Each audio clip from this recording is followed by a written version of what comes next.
ነገር ስለነበረ እንቁላል ገዝተው ይመጣሉ። የሆነ እውነተኛ ታሪክ ነው በነገራችን ላይ እና አንድ ቦታ ላይ ነው የሰማሁት ይሄን ነገር እውነተኛ የሆነ ነገር ነው እና እነዚህ ሰዎች እንቁላል ገዝተው ከመኪናቸው ኋላ ጭነውት ይመጣሉ። ከመኪናቸው ኋላ ጭነውት ይመጣሉ እና መንገዱን ሙሉ ከተጓዙ በኋላ አንድ ወዳጃቸውን ያገኙታል። በመንገድ ላይ ሰላም ይሉታል። ከየት እንደሚመጡ ይጠይቃቸዋል። እነሱ እየመጡ ያሉት ከሌላ ቦታ እንደሆነ ይነግሩታል። ካወሩ ከተስማሙ በኋላ በሉ እግዚአብሔር ከፊታችሁ ይቅደም አላቸው እና እነሱ እያረገጡ አይ እግዚአብሔር ከኋላ ይከተለን ብለው መለሱለት። ይሄ ሪል የሆነ ነገር ነው ነገራችሁ ጋይስ።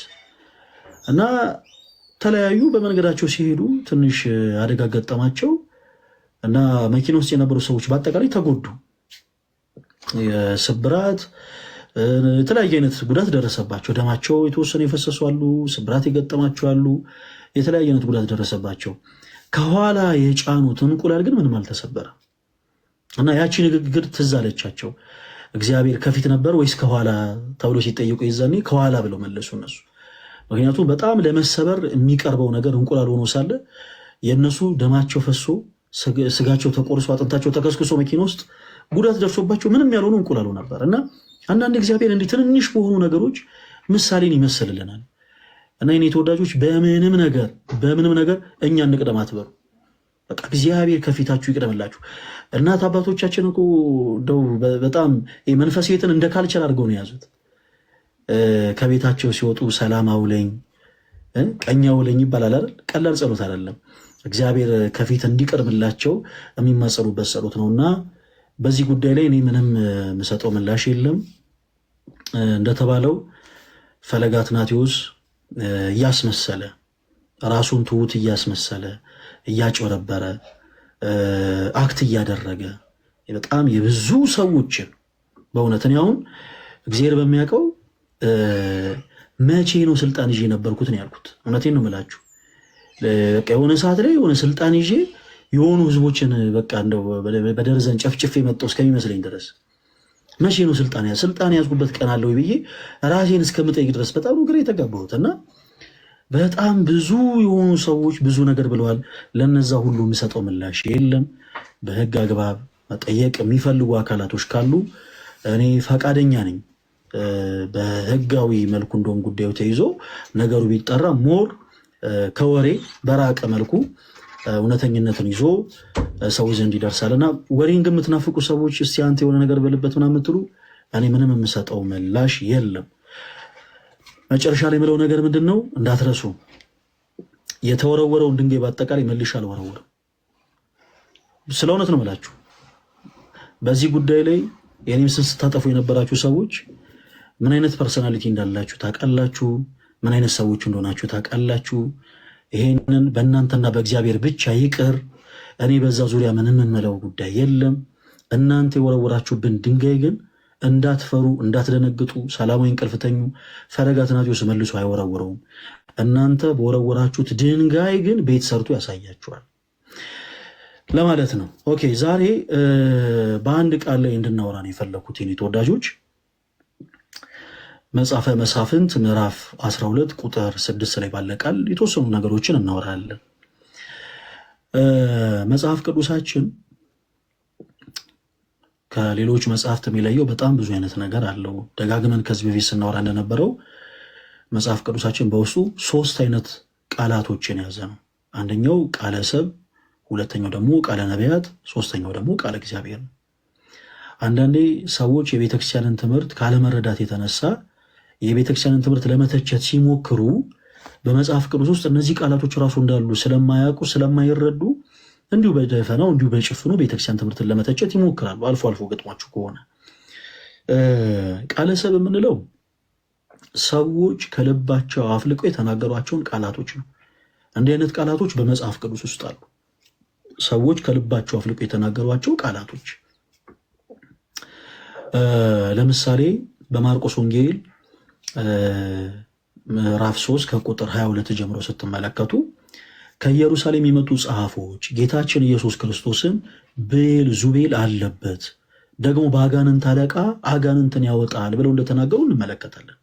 አሁን እንዲህ አይነቱ ንግግሮች በመጽሐፍ ቅዱስ ላይ ይገኙ እንጂ ተወዳጆች ቃለ እግዚአብሔርም ቃለ ነቢያትም ተብሎ አይጠሩም፣ ወይም ደግሞ የሃይማኖት መመስረቻ ሆኖ አይቀርቡም።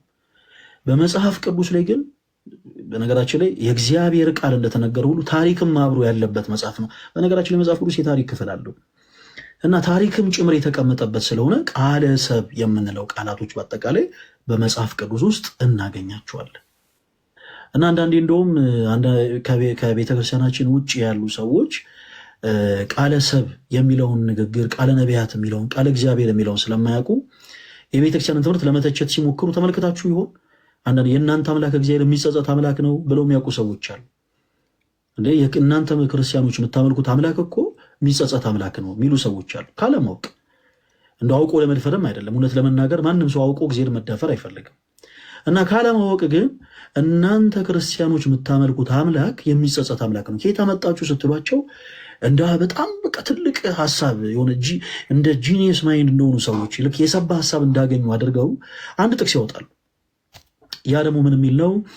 እግዚአብሔር የሰው ልጅ በመፍጠሩ ተጸጸተ የሚል ነው። አሁን ይሄ ቃለ ሰብ ተብሎ ይጠራል። የኔ ተወዳጆች ሙሴ የእስራኤልን ሕዝብ እየመራ ከግብፅ ባርነት ነፃ ያወጣ ታላቅ ነቢይ ነው። እግዚአብሔር አምላክ የእስራኤልን ሕዝቦች በአጠቃላይ ከሰማይ ላይ መናን ከአለት ላይ ውሃን እያፈለቀ እየመገባቸው ነው። በነገራችን ላይ ከፈርዖን ባርነት ነፃ ያወጣቸው፣ ከግብፅ ባርነት ነፃ ያወጣቸው። እንዲህ አይነቱን ድንቅ አምላክ እስራኤላውያን ረስተው ጣዖትን ማምለክ በጀመሩ ጊዜ ሙሴ እጅግ በጣም ከመበሳጨቱ የተነሳ እግዚአብሔርስ እናንተን በመፍጠሩ ተጸጸተ ብሎ ተናግሯል እንጂ የእኛ አምላክ እግዚአብሔር የሚጸጸት አምላክ ሆኖ አይደለም። ለዛም ነው ቅዱስ ኤፍሬም መሐለ እግዚአብሔር ለዳዊት በጽድቅ ወይኔስ ብሎ የተናገረው።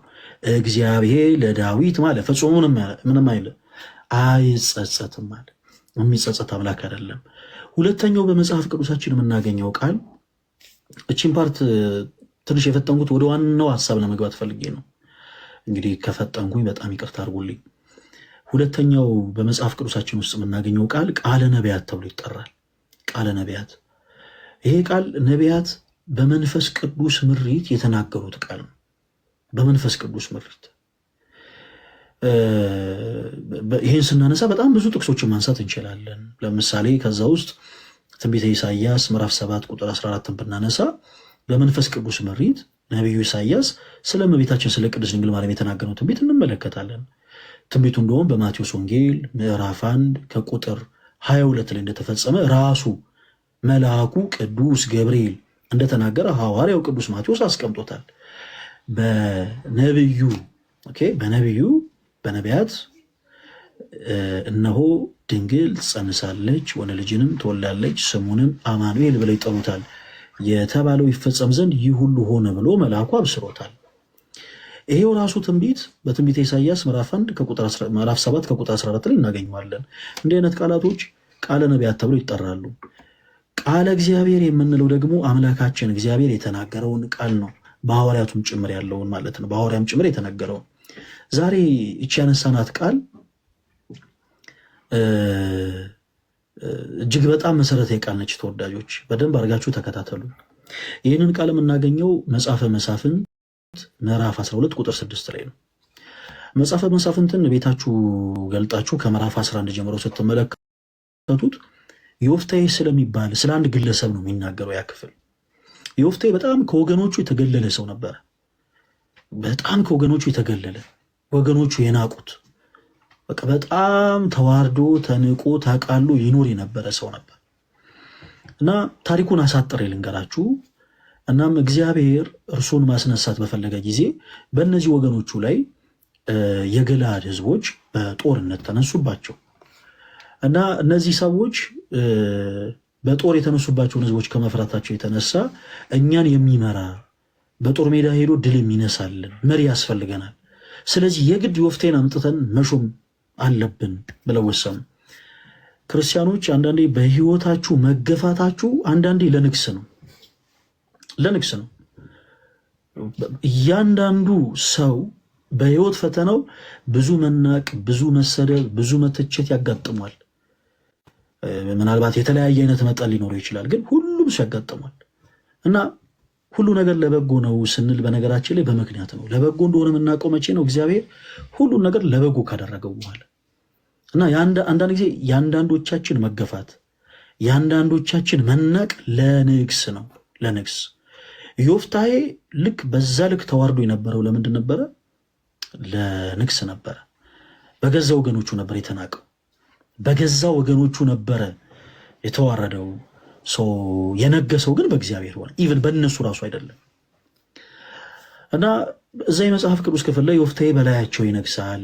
ከነገሰ በኋላ እነዛን የገለዓድ ሕዝቦች ይዋጋል። ከተዋጋም በኋላ ድል ይነሳል። በጣም ከእግዚአብሔር ጋር ያለው ግንኙነት በጣም ይገርማል። ብታይ መጽሐፍ ቅዱሱን ገልጣችሁ አንብቡት።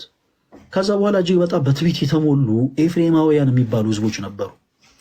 እነዚህ ሕዝቦች እጅግ በጣም ከመታበያቸው የተነሳ ዮፍታሔን እንዴት ብትንቀን ነው እኛን የመሰለ ጠንካራ ሰራዊት ያለው ሕዝብ እያለ ለእኛ ሳትነግረን እንዴት ብቻህን ትዋጋለህ ብለው ነገር ይፈልጋሉ። እና ዮፍታሔ መቼም የሚመካበት አምላክ አለውና እግዚአብሔርን ይዤ የእናንተ እርዳታ አያስፈልገኝም፣ ከሁሉ በላይ የሚረዳኝ ጥንት ያለ ዛሬም ያለ ወደፊትም የሚኖር አልፋና ኦሜጋ የሆነ አምላክ እግዚአብሔር አለኝ፣ ስለዚህ እናንተ አታስፈልጉኝም ባለ ጊዜ ኤፍሬማውያንም እስኪ እኛ ምን እነሳብሃለን? እስኪ ማን ከእጃችን እንደሚያስጥል እናያለን ብለው በጠላትነት ተነሱበት። የኔ ተወዳጆች በክርስትና ሕይወት ውስጥ በነገራችን ላይ የጥላቻ ኢንዲንግ የለውም። አንዱ ጠላታችሁን ድል ስትነሱ ሌላ ጠላት ከፊታችሁ ይመጣል። ይሄ ያለ ነው። ይሄንን አውቃችሁ ልትጓዙ ይገባል።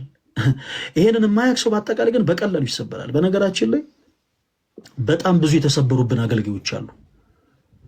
ዛሬ ላይ ፈለገ አትናቴዎስ በቀላሉ ማይሰበር ሰው ስለሆነ የእነዚህን ሁሉ ሰዎች ትችትና ዘለፋ ችሎ ከሁሉ በላይ ደግሞ የአምላኩ እግዚአብሔር እርዳታ እግዚአብሔር ደግሞ ዙሪያው ባሉ ሰዎች በኩል ስለወደደው በዙሪያው ባሉ ሰዎች ፍቅርን ስላገኘ ነገሮችን ሊቋቋም ቻለ እንጂ ተወዳጆች በጣም ብዙ የገፋ ናቸው። በጣም ብዙ በዚህ ልክ ድምፃቸውን እንኳን ሳንሰማ ለማየት የጣላናቸው በጣም ብዙ ሰዎች አሉ። በዙሪያችሁ በቤተክርስቲያን አገልግሎት ሊሆን ይችላል፣ በሰንበት ቤት ተቋም ውስጥ ሊሆን ይችላል፣ በምትኖሩበት ቤት ውስጥ ሊሆን ይችላል፣ ባላችሁበት ግቢ ውስጥ ሊሆን ይችላል፣ በትምህርት ቦታችሁ ሊሆን ይችላል። እንዲሁ ላይናችሁ የጣላችኋቸው ሰዎች አሉ። ማንነታቸውን ሳታውቁ እንዲሁ ለማየት ብቻ የጠላችኋቸው እንዲሁ ገና ስማቸው ሲጠራ ራሱ በጣም የምትበሳጩባቸው ሰዎች አሉ። በክርስትና ሕይወት ላይ አንዱ ጠላታችሁን ድፊት ስታደርጉ ሌላ ጠላት ይነሳል። ይሄ ያለ ነው። ዮፍታሔ አንድ ጠላቶቹን ከረታ በኋላ ነው ኤፍሬማውያን የሚባሉ በጉልበታቸው የሚያምኑ ሰይፎቻቸው እጅግ በጣም የተሳሉ ኃያል የሆኑ ሕዝቦች የተነሱበት ከዛ በኋላ ነው። የእናንተን ከፍ ከፍ ማለት የማይወዱ ሰዎች አሉ። በተለይ በነገራችን ላይ በየትኛውም ቦታ ላይ የግድ መንፈሳዊ ሕይወት ላይሆን ይችላል። ክርስቲያኖች ባላችሁበት በየትኛውም ቦታ ላይ ትንሽ ሆነች ነገር ትንሽ ለምሳሌ በምትሰሩበት ቦታ ላይ ድንገት ባለቆቻችሁ የምትወደዱ ከሆናችሁ ምንም ነገር ኖሯችሁ እኮ አይደለም። ድንገት ባለቆቻችሁ የምትወደዱ ሰዎች ከሆናችሁ ዙሪያችሁ ባሉ ሰዎች በጣም ነው የምትጠሉት። ምንም አደርጋችሁ አይደለም። አለቃችሁ ለእናንተ ደሞዝ ሲከፍል ከእነርሱ ቀንሶ አይከፍላችሁም፣ ግን እንዲሁ ትጠላላችሁ። አንዳንዴ በውስጣችን ይሄ የቃየልነት ያጠቃን ብዙ ሰዎች ያለን። እግዚአብሔር አምላክ በእውነት ሁላችን ለንስሐ ሞት ያብቃን። መቼም ዞረን የሁላችንም ዓላማ ኖረን ተስፋ የምናረጋት መንግስተ ሰማያትን መውረስ እና ያቺን ደግሞ የክርስቶስ ኢየሱስን መንግስት ደግሞ የምንወርሰው ደግሞ ክርስቶስን በመምሰል ነው። የቃየልን አይነት ልብ ኖሮን ግን እመኑን ማንኛችንም ያቺን መንግስት አንወርስም፣ ፈለገም ጭምር ማለት ነው። እግዚአብሔር አምላክ ወደ አቤል መስዋዕት የተመለከተው አቤል የሚያምር ሆነ እጅግ በጣም መልከኛ የሆነን መስዋዕት ስላቀረበ አይደለም፣ ልቡ ንጹህ ስለነበረ ነው። ልቡ ንጹህ ነው ማለት በወንድሙ ላይ ክፋት ሳያስብ ነበረ መስዋዕቱን ያቀረበው። ቃየል ግን በጣም ከባድ ጥላቻ ነበረ በልቡ። እግዚአብሔር እንዲህ አይነቱ መስዋዕት አይመለክም። ምናልባት ዘማሪ ልንሆን እንችላለን፣ ምናልባት ሰባኪ ልንሆን እንችላለን፣ ምናልባት ቀዳሽ ካህናት ልንሆን እንችላለን፣ ምናልባት በጣም ስመጥር የተባለን በጣም በብዙዎች ዘንድ ተደማጭ ሆነን አገልጋዮች ልንሆን እንችላለን። ዋቴቨር ጋይስ ጩኸታችን፣ ዝማሪያችን የሆነ የሚስረቀረቅ ድምፅ ሊኖረህ ይችላል። ብራዘር በደንብ እየሰማኝ እጅግ በጣም የሚስረቀረቅ ድምፅ ሊኖርሽ ይችላል። ግን እህትሽን እየጠላሽ ከሆነ የምታገለጊው እመኝኝቴ በቃ ከንቱ ጮት ነው እየጮሽ ያለሽ። እግዚአብሔር እንዲህ አይነቱ መስዋዕት አይቀበልም። ምናልባት የዩቲዩብ ሰብስክራይብ ያስገኝሽ ይሆናል፣ ምናልባት ሰዎች ያጨበጭቡበት ይሆናል። ከዛ ውጭ ግን መስዋዕት ሆኖ ሰባቱ ሰማያትን ሰንጥቆ መስዋዕት ሆኖ በእግዚአብሔር ዘንድ አይቀርብም። ዝማሪያችሁ መስዋዕት ሆኖ በእግዚአብሔር ዘንድ የሚቀርበው ወንድም እህቶቻችሁን ሳትጠሉ በንጹህ ልብ ማለት በፍቅር መስዋዕታችሁን ስታቀርቡ ነው።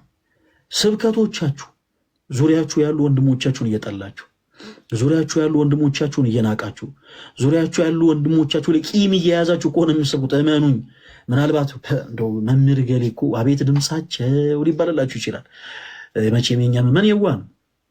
አቤት ድምፃቸው በስማም የእሳቸው ድምፅ ይባላል። ምናልባት አቤት የእሳቸው ካባ፣ አቤት ቀሚስ አደራረጋቸው ሊባል ይችላል። እመኑ፣ የእናንተ አገልግሎት ግን በዜሮ ነው የሚባዘው። ስለዚህ ለራሳችሁ ስትሉ ዛሬ ሰዎች የሆነ መልካምነትን ገንዘብ ማድረግ ያለባቸው ለሌላ ሰው አይደለም፣ ለሌላ ሰው ሳይሆን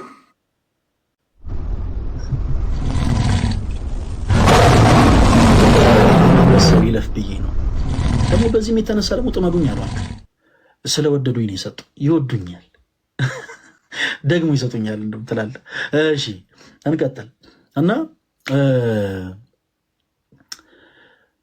ሰዎች ለራሳቸው ሲሉ ነው መልካምነትን ገንዘብ ማድረግ ያለባቸው። እያንዳንዱ ሰው ለራሱ ሲል መልካምነትን ገንዘብ ካላደረገ እመኑ ተስፋ የምናደርጋት መንግሥተ ሰማያትን በፍጹም ማንኛችንም ልንወርሳት አንችልም። ፈለገ አትናቴዎስን ምንም ልትመክሩት አይገባም፣ ምንም ልትጨቀጭቁት አይገባም። እመኑኝ ፈለገ ለልደት፣ ለኤርሚ፣ ለዲያቆን ዴቭ፣ ለነተሙ ምቀኛ ከሆነ ምናልባት ጥሩ በቃ እንደው በሰው ዘንድ ሊወደድ እንደው ፈለገ ሊባል ይችላል። አገልግሎቱ ግን በዜሮ ነው የሚባዘው። መስዋዕት ሆኖ በእግዚአብሔር ዘንድ አይቀርብም። መስዋዕት ሆኖ በእግዚአብሔር ዘንድ አይቀርብም። መንፈሳዊነትን እየረሳን የመጣን ይመስለኛል። አንዳንዴ የዚህች ዓለም ጫጫታ በጣም በእኛ ላይ እያየለ የመጣ ይመስለኛል። እና ተወዳጆች አንዳንዴ መልካምነትን ገንዘብ እናደርግ። በዮሐንስ ወንጌል ምዕራፍ 15 ላይ ጌታችን ኢየሱስ ክርስቶስ እውነተኛ የወይን ግንድ እኔ ነኝ ካለ በኋላ ገበሬውም ደግሞ አባቴ ነው ይላል። ገበሬውም አባቴ ነው። ከዛስ በእኔ ያለውን መልካም ፍሬ የሚያፈራውን ቅርንጫፍ ሁሉ አባቴ አብዝቶ እንዲያፈራ ምን ይለዋል? ያጠረዋል። ከዛስ መልካም ፍሬ የማያፈራውን በአጠቃላይ ግን ይወገዳል።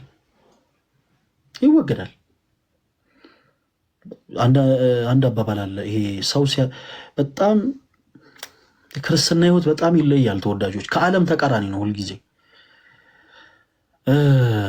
መልካም ከሚባሉ ስራዎች ውስጥ አንዱ በነገራችን ላይ ጸጸትና ንስሐ ነው። መልካም ከሚባሉ ስራዎች ውስጥ አንዱ፣ መልካም ተብለው ከሚጠቀሱ ፍሬዎች ውስጥ አንዱ ንስሐ ነው። እያንዳንዱ ክርስቲያን ከሰው ስህተት፣ ከብረት ዝገት፣ ከእንጨት ጭስ ስለማይጠፋ የንስሐን ሕይወት ገንዘብ ማድረግ አለበት። የንስሐን ሕይወት ገንዘብ ማድረግ አለበት። መኮንን የእግዚአብሔር ስራ ነው። ተወዳጆች መኮንን የእግዚአብሔር ስራ ነው ስንል ግን ስርዓተ ቤተክርስቲያንን አናስከብር ማለት አይደለም። ግን ፕሊስ እባካችሁን የእኛን ነውር ክርስቶስ ሸፍኖት ሳለ፣ የእኛን በደል ክርስቶስ ሸፍኖት ሳለ፣ በቃ የእኛን ኃጢአት በጣም ከሽታ ከከረፋ ጠረን ይልቅ ጸያፍ የሆኑ በደላችንን ክርስቶስ ከልሎት ሳለ ራሳችን እንደ ጻድቅ እየቆጠረ ፕሊስ እባካችሁ ስለ ሰዎች አናውራ። ዛሬ አሁን እኔ ማውሮ ስለፈለገ አትናቴዎስ አይደለም። እኔ መስራት የምፈልገው ትልቁ አገልግሎቴም ህይወት ላይ ነው። በነገራችን ላይ ህይወት ላይ እና በዚህ ዙሪያ ያሉ እህት ወንድሞች ከቤተክርስቲያን አገልግሎት እንዲርቁ አንፈልግም። ፈለገስ ፈለገ ሆኖ ቻላችሁ። ሌሎች ሰዎች ግን በዚህ የተነሳ ከቤተክርስቲያን እንዲርቁ አንፈልግም። እባካችሁን አቃፊዎችን ሁኑ። አቃፊዎች እኛ እኮ ክርስቲያን የተባለው እኮ በክርስቶስ እኮ ክርስቶስን እንምሰል። ክርስቶስን መምሰል ማለት ደግሞ እስከ ጥግ ነው ብራዘር፣ እስከ ጥግ። እኔ አንድ ወዳጄ ያደረገውን ነገር ልንገራችሁ። ከብዙ ጊዜ በፊት ወደ አገልግሎት ከመምጣቴ በፊት የስፖርት ህይወትን ትንል እንደነበረ ምናምን ነገራቸዋል። የስፖርት ህይወት ውስጥ ነበርኩኝ ምናምን እና በአንድ ወቅት አንድ ወዳጄ እኔን እያማኝ እንደሆነ ደረስኩበት። ስሙን ልጥራው ይሄን ወንድሜን እና ከዚህ ሰው የተማርኩትን ነገር ነው የምነግራችሁ። ዘማሪ ተፈሪ ይባላል። በስፔሻሊ በኦሮምኛ ቋንቋ የሚያገለግል ወንድም ነው። በጣም ከብዙ ዓመታት በፊት የተማርኩትን ነገር ነው የምነግራችሁ እና ይህ ዘማሪ ተፈሪ የሚባል ወንድማችን በልጅነቱ በደረሰበት አደጋ የተነሳ አንድ አይኑ ትንሽ አደጋ ስለደረሰበት አይመለከትም። አንድ አይኑ ጤነኛ ነው። በአንድ አይኑ በኩል ግን ትንሽ ህመም አለበት። በጣም ድንቅ ወንድም ነው እና በመካከላችን ካለ አንድ ወዳጃችን መካከል እኛን እየዞረ ስማችን እያጠፋ እንደሆነ ደረስንበት። እንደውም እኔ ዋሶኜ እንደው በጣም የሚበላው ነገር ስላጣ የሚጠጣው ነገር ስላጣ በጣም የሚገርማችሁ ቤት የተከራየንለት እኛ ነን። በጣም ብዙ ዓመት ነው የምነግራችሁ። ቤት የተከራየንለት እኛ ነን። አከራዩ እንደውም ላጤ ሰው አላስገባም ሴት ያመላልስብኛል ብለው ጉልበታቸው ላይ ወድቀን ተከራይ ምን መስለው እኛ ነን። ጉልበታቸው ላይ ወድቀን እባክዎት ብለን 3 የምታክል ክፍል ፈልገን የተከራየንለት እኛ ነን። ቤት ውስጥ ያሉትን ነገሮች ያሟንለት እኛ ነን እና ሁልጊዜ ሰዎች ከሚጠብቅ ብለን እንደምንም ብለን የሆነ ቦታ ላይ ዋስ ራሳችን እንደምንም በቃ የምናውቀው ቦታ ላይ ባካችሁን እኛ ወንድም ነው ምናምን ብለን ስራ እናስገባዋለን። እንግዲህ አንዳንዴ ሰው ወዶ አይደለም ብዙ ጥፋት የሚያጠፋው። በሚሰራበት ቦታ ላይ በጣም ብዙ ንብረቶችን እያጎደለ ሲያስቸግር በዚህ ዙሪያ እኛን ስም አብሮ ማጥፋት ይጀምራል። ያው ሲያዝ እነሱ ናቸው እንደዚህ አድርግ ያሉኝ እነሱ ናቸው ያለ ስም ማጥፋት ይጀምራልና ዘማሪ ተፈሪን ታውቋል ወይ ሲባል በጣም ጸያፍ በሆነ ስድቦች እየተሳደበ ይናገራል። ከብዙ ጊዜ በኋላ ይሄንን እኔ እሰማለሁ። ክርስቲያኖች በጣም ከብዙ ጊዜ በኋላ እኔን ስሜን ከማጥፋቱ ይልቅ ይሄንን ሰው ዘማሪ ተፈሪ የሚባልን ሰው አንድ አይኑ ስለተጎዳ በልጅነት ጉዳት ስለደረሰበት እውር እያለ መሳደቡ በሱ ላይ ማልገጡ በጣም ያበሳጨኝና ጓደኞቼን በአጠቃላይ ይጠራሉ። ትልቅ ስህተት ሰራው በህይወቴ፣ በጣም ትልቅ ስህተት። በደንብ አዳምጡ። ወዳጆቻችን በአጠቃላይ ጠራንና እሱንም ጠራ ነው እንደዚህ ያደርጋል እንዲህ አይነት ነገሮችን ሰምቻለሁ፣ ሰው ለምን እንደዚህ ያደረግ ብለን ተቆጣን። ያደረግነው ስለተበሳጨን ነበር፣ ግን ያ ወንድማችን የሰራውን ስህተት የሚያስተካክልበት መንገድ አልነበረ እና በጣም ተበሳሽተን ዛሬ የነበሩ ልጆች ትንሽ ያው ሲጋጩት ካፍና ካፍንጫው ደም ይፈሳል፣ ማልቀስ ይጀምራል። የዚህ ጊዜ ዘማሪ ተፈሪ የሚባለው ወንድማችን ከሁላችን ፊት ቆሞ እያለቀሰ ከዚህ በኋላ ይሄን ልጅ ማንም ሰው እንዳይነካዋል፣ ማንም ሰው እንዳይነካው፣ ከዚህ በኋላ ማንም ሰው እንዳይነካው ብሎ ሲናገር እሱም ዞሮ እንዲቆጣው፣ እሱም ዞሮ በቃ በጉልበት እንዲነሳበት፣ እሱም ዞሮ የሆነ አንዳች ነገር እንዲያደርገው እኔ በኃይል ተናገርኩኝ። አንተን እኮ በአይንህ እየቀለደ እውር እያለ ሲሰድብህ ነበረ እና ምን ትጠብቃለህ? እንዴት ትከላከልለታለህ ስንለው ከእናንተ በፊት ጉዳዩን አውቃለሁ ያለ። በቃ ጋይስ ክርስትና ማለት ይሄ ነው። እንዴት እንዳፈርን የዛን ሰዓት እኛ ልጁን የጠራ ነው ልጁን ለማሳፈር ነበረ። ክርስቶስ ምስክሬ ነው የምላችሁ፣ እኛ ራሳችን አፈርን። እዛ ቦታ ላይ ልክ እንደ ሸንጎ ተሰባስበን እሱ ላይ ለመፍረድ የተሰባሰበ ልጆች በአጠቃላይ እኛ ራሳችን አፈርን። ይህ ዘማሪ ተፈሪ የምንለው በእድሜ ከኛ ጋር በእርግጥ ቢቀራረብም ግን በመንፈሳዊ እውቀት በጣም ከኛ ቀድሞ ተራምዶ የነበረው ልጅ ግን እኛን አሳፈረን። ለካ ከኛ ከሁላችን በፊት ያውቃል። መቶ ሲያቅፈው ይታቀፍለታል፣ መቶ ሲስመው ይሳምለታል። ምንም ፊቱን ቀይሮበት አያውቅም። እኛ ግን ነገሮችን ባወቅንበት በመጀመሪያው ቅጽበት ቀንዶ ካልደበደብ ነው ምን ካላል ነው እንዲህ ካልሆነ ከኪዘራፍ ምናምን አለ። ለካ ክርስትና ያ ነበር። ለካ እውነተኛ ክርስትና ሰዎች ኤክሰርሳይዝ ሲያደርጉት ያሳፍራል። ለካ ሰዎችን በስህተት መንገድ ለሚሄዱ ሰዎችን ለካ ማሳፈር ይቻላል። እና ክርስትና ማለት ክርስቶስን መምሰል ነው ማለት ኃጢአትን መደበቅ፣ ኃጢአትን መከለል ነው። ተወዳጆች ሰዎች የሰሩትን በደል በአደባባይ እንዲህ ናቸው በማለት እመኑኝ ማንንም ልታርሙ አትችሉ። የትኛውንም ሰው አገልጋይ በሉት፣ ተገልጋይ በሉት፣ ዘማሪ በሉት፣ ሰባኪ በሉት፣ ዲያቆን፣ ማንም ሰው ይበድላል። ማንም ሰው ኃጢአትን ይሰራል፣ ግን በዛ ወይ እመኑኝ ያንን ሰው ከስህተቱ ልትመልሱት አትችሉ። ክርስቶስን መስላችሁ ግን ያንን ሰው ከስህተቱ ልትመልሱት ትችላላችሁ። በመጽሐፍ ቅዱስ ላይ ከዚህ በፊት ጠቅሼዋለሁ። ዳዊት የሰራው ኃጢአት የተጻፈው ተወዳጆች እንኳን እኛ ልበ አምላክ የተባለው ዳዊትም ኃጢአትን እንደሰራ መጽሐፍ ቅዱስ ይነግረን ዘንድ ነው። እንኳን እኛ በዚህ ዘመን ላይ ያለን ሰዎች ይቅርና እግዚአብሔር አምላክ እንደ ልቤ ያለው ልበ አምላክ ተብሎ የተጠራው ነቢዩ ዳዊት ስንኳ ፈጣሪውን በድሎታል እንዴ። እንደውም የታምረ ማርያም መቅደማችን ላይ ምንድን ነው የሚለው? ኃጢአትን ከማሰብ መጠበቅ ለመላእክት ስንኳን አልተቻላቸውም፣ በቀደመ ወራት ያልተሰጣቸውን ሽተው በድለው ከሰማይ ወደ ምድር ወርዷልና። ሰዋት እዴ አረ ይሄ ድንጋይ እያነሱ መወርወር ይሄ ክርስቲያን ስነ ስርዓት አይደለም። ፕሊስ እባካችሁን። አሁን ዛሬ ስለኔ አይደለም እሺ ማውረው ዛሬ ልክ በእንደዚህ አይነት ስሜት ውስጥ ያላችሁ፣ በነገራችን ላይ ተስፋ በመቁረጥ ስሜት ላይ ያላችሁ፣ በማዘን ላይ ያላችሁ፣ በመገፋት ላይ ያላችሁ ወንድሞች መልእክት አስቀምጡልኝ። ጠላቶቻችሁ አንገታቸውን እስከሚደፉ ድረስ እናሳፍራችኋለን። እናንተ ብቻ ፕሊስ የሚያዳምጣችሁ ሰው ያጣችሁ ኑና መልእክት አስቀምጡልኝ፣ እኛ እናዳምጣችኋለን። ህመማችሁን፣ ስቃያችሁን መናገር የምትፈልጉ ግን አጣችሁ ጸጥ ብላችሁ የተቀመጣችሁ ሌሊት ማንም ሳያያችሁ በብርድ ልብስ የሸፈናችሁ ብቻችሁ የምታለቅሱ ወንድሞች በአጠቃላይ ኑ፣ እኛ የእናንተ ድምፅ ሰማችኋለን። እያንዳንዱ ክርስቲያን መራመድ ያለበት ያንን መንገድ ነው። እያንዳንዱ ሰው እንዴ በጓደኝነት መሃል ከዚህ ቀደም እኛ ትንንሽ በነበረን ሰዓት ምን እንሰማ ነበር? በዩኒቨርሲቲ ካምፓስ ውስጥ አብረው የሚማሩ ጓደኛሞች ከመካከላቸው አንዷ ስጋዋን እየሸጠች መንገድ ላይ ትገኛለች እና በአንድ ጊዜ አገለሏት። እንግዲህ የዩኒቨርሲቲ ተማሪ ነች። በምን ሪዝን እንደዚህ አይነት ህይወት ውስጥ እንደገባች ማንም አያውቅም። ስጋዋን እየሸጠች ግን ሰዎች አገኙ፣ ቪዲዮ ቀረጿ፣ ተሳለቁባት። ይቺ ሴት ሳምንት አልቆየችም። ተወዳጆች ከዩኒቨርሲቲ መውጣቱ አይደለም የሚቆጨው፣ ትምህርቷን ማቋረጡ አይደለም የሚቆጨው። ወዲያውኑ ያደረገችው ነገር ራሷን ማጥፋት ነበር። ወዲያውኑ የወሰደችው አማራጭ ራሷን ማጥፋት ነበር።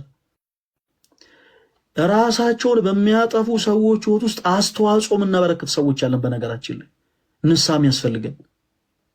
ራሳቸውን እያጠፉ ባሉ ሰዎች ህይወት ውስጥ ጠጠር እያጣለን እያዋጣን በእነሱ ሞት ላይ መዋጮ እያዋጣን ያለን በጣም ብዙ ሰዎች አለን። እባካችሁ ጥንቃቄ እንውሰድ። ይህችን ሴት የዛን ሰዓት ጓደኞቿ ቀረብ አድርገው እንባዋን እያበሱላት አይዞሽ፣ በቃ ምንድን ነው የተፈጠረው ንገሪኝ፣ በቃ ወደ እነዚህ ህይወት መግባት የለብሽም፣ እንደምንም ብለሽ ንገሪኝ፣ ነገሮችን እንደምንም ብለን ፊክስ እናደርጋለን ቢሏት ፍቅር ቢሰጧት ኖሮ አይታወቅም ዛሬ ላይ ያቺ ሴት ምን ላይ ትደርስ እንደነበር። በጣም ብዙ ሰው ቤቱ የታመመች እናት ይዞ አይደል የታመመባቸው ልጆች ይዘው ወይም ደግሞ ቤታቸው ዳቦ የሚጠይቋቸው ህፃናትን ይዘው ወደማይፈልጉት ህይወት ይጓዛሉ። ከዛ ድንገት በሆነ አጋጣሚ ለእንጀራ ብለው ሊሆን ይችላል፣ ልጆቻቸውን ለማሳከም ብለው ሊሆን ይችላል፣ እናቶቻቸውን ለማሳከም ብለው ሊሆን ይችላል፣ ብቻ ለአንዳች ጉዳይ ብለው ግን ድንገት የወደቁትን ውድቀት አንስታችሁ እንደ ባንዲራ የምታውለበልቡ ሰዎች ፕሊስ ሰፈሩ። በራሳችሁ ልታፍሩ ይገባል። በራሳችሁ በአንገታችሁ መስቀል ልታደርጉ ትችላላችሁ። ከማንም የበለጠ ቤተክርስቲያን ሳሚን ነጠላ ልበሸቱ ትችላላችሁ። ቤተክርስቲያን ልትመላሉ። እናንተ ግን ክርስቶስን አትመስሉትም። ክርስቶስን በዚህ መልኩ እንኳን መምሰል ይችላል። በትንሹ ነገር ኃጢአትን በመደበቅ ሰው ለጸጸት እንዲነሳሳ ማድረግ በነገራችን ላይ ያስፈልጋል። ያጠፋ የበደለ ሰው ካለ ዙሪያችሁ እንዲጸጸት አድርጋችሁ ምከሩት። እንዲጸጸት ኦኬ። ለምን እንዲነሳሳ? ለንስሐ እንዲነሳሳ፣ ቅዱስ ስጋውን ክቡር ደሙን ወደ መቀበል እንዲዞር፣ ለዛ እንዲነሳሳ በፍጹም ፍቅር እያቀረባችሁ ይህ ነገር እሱ ጋር ብቻ እንዳልሆነ፣ ይህ ነገር እሷ ጋር ብቻ እንዳልሆነ ብዙ ሰዎች እንደሚወርቁበት እየነገራችሁ በፍቅር ልትመልሷቸው ይገባል። ካልሆነ ግን ለብዙ ሰዎች መጥፋት ምክንያት እንሆናለን። ተወዳጆች ስለ ጸጸት ሲነሳ እኔ በጣም ታሪኳ የሚገርመኝ አንዲት ቅድስት እናት አለች። ታሪኳ ልንገራችሁ በጌታ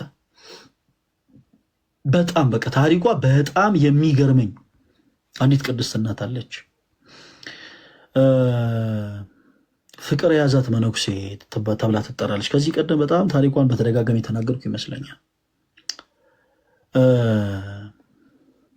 ይህች ቅድስት እናት በኮፕቲክ ኦርቶዶክስ ቤተክርስቲያን፣ በግብፅ ኦርቶዶክስ ቤተክርስቲያን ውስጥ በአንድ ገዳም ላይ የገዳሙ የጓሮ በር ጠባቂ ሆና ነበር የምታገለግለው። ገዳሙ ክርስቲያኖች በጣም ሰፊ የሆነ የአትክልት እርሻ አለው እና ከካይሮ የሚመጡ በጣም ብዙ ነጋዴዎች በአጠቃላይ እዛ ገዳም ድረስ እየሄዱ በመኪናቸው አትክልቶች እየጫኑ ከተማ ወስዶ ይሸጣሉ። ገዳሙ በጣም ሰፊ በሆነ እርሻ ነው የሚተዳደረው እና ይች መነኩሴት ስራዋ ምንድን ነው ብያቸዋለሁ? የገዳሙን የጓሮ በር መዝጋት እና መክፈት ነው። በቃ የሚገዙ ሰዎች፣ የከተማ ሰዎች ሲመጡ ትከፍትላቸዋለች። ከዛ ገዝተው ሲጨርሱ ጭኖ ሲያበቁ ደግሞ ሲወጡ የገዳሙን የጓሮ በር ትቆልፋለች። እና ከብዙ ጊዜያት በኋላ እዛ ገዳም አንድ በጣም መልከ መልካም የሆነ ወንድ ሹፌር ነው። መልከ መልካም የሆነ ወንድ አትክልት ለመጫን ይመጣል እና ይች ሴት መነኩሴት ይህንን ሰው በውበቱ በመጀመሪያ ታደንቀዋለች። ከዛ እያለች በዛ ሰው በጣም መሳብ ትጀምራለች። ያም ሰው አዘውትሮ ያቺ ሴት መነኩሴት በሌላ ዓይን እየተመለከተችው እንደሆነ ባወቀ በተረዳ ጊዜ አዘውትሮ መመላለስ ይጀምራል። አንዳንዴ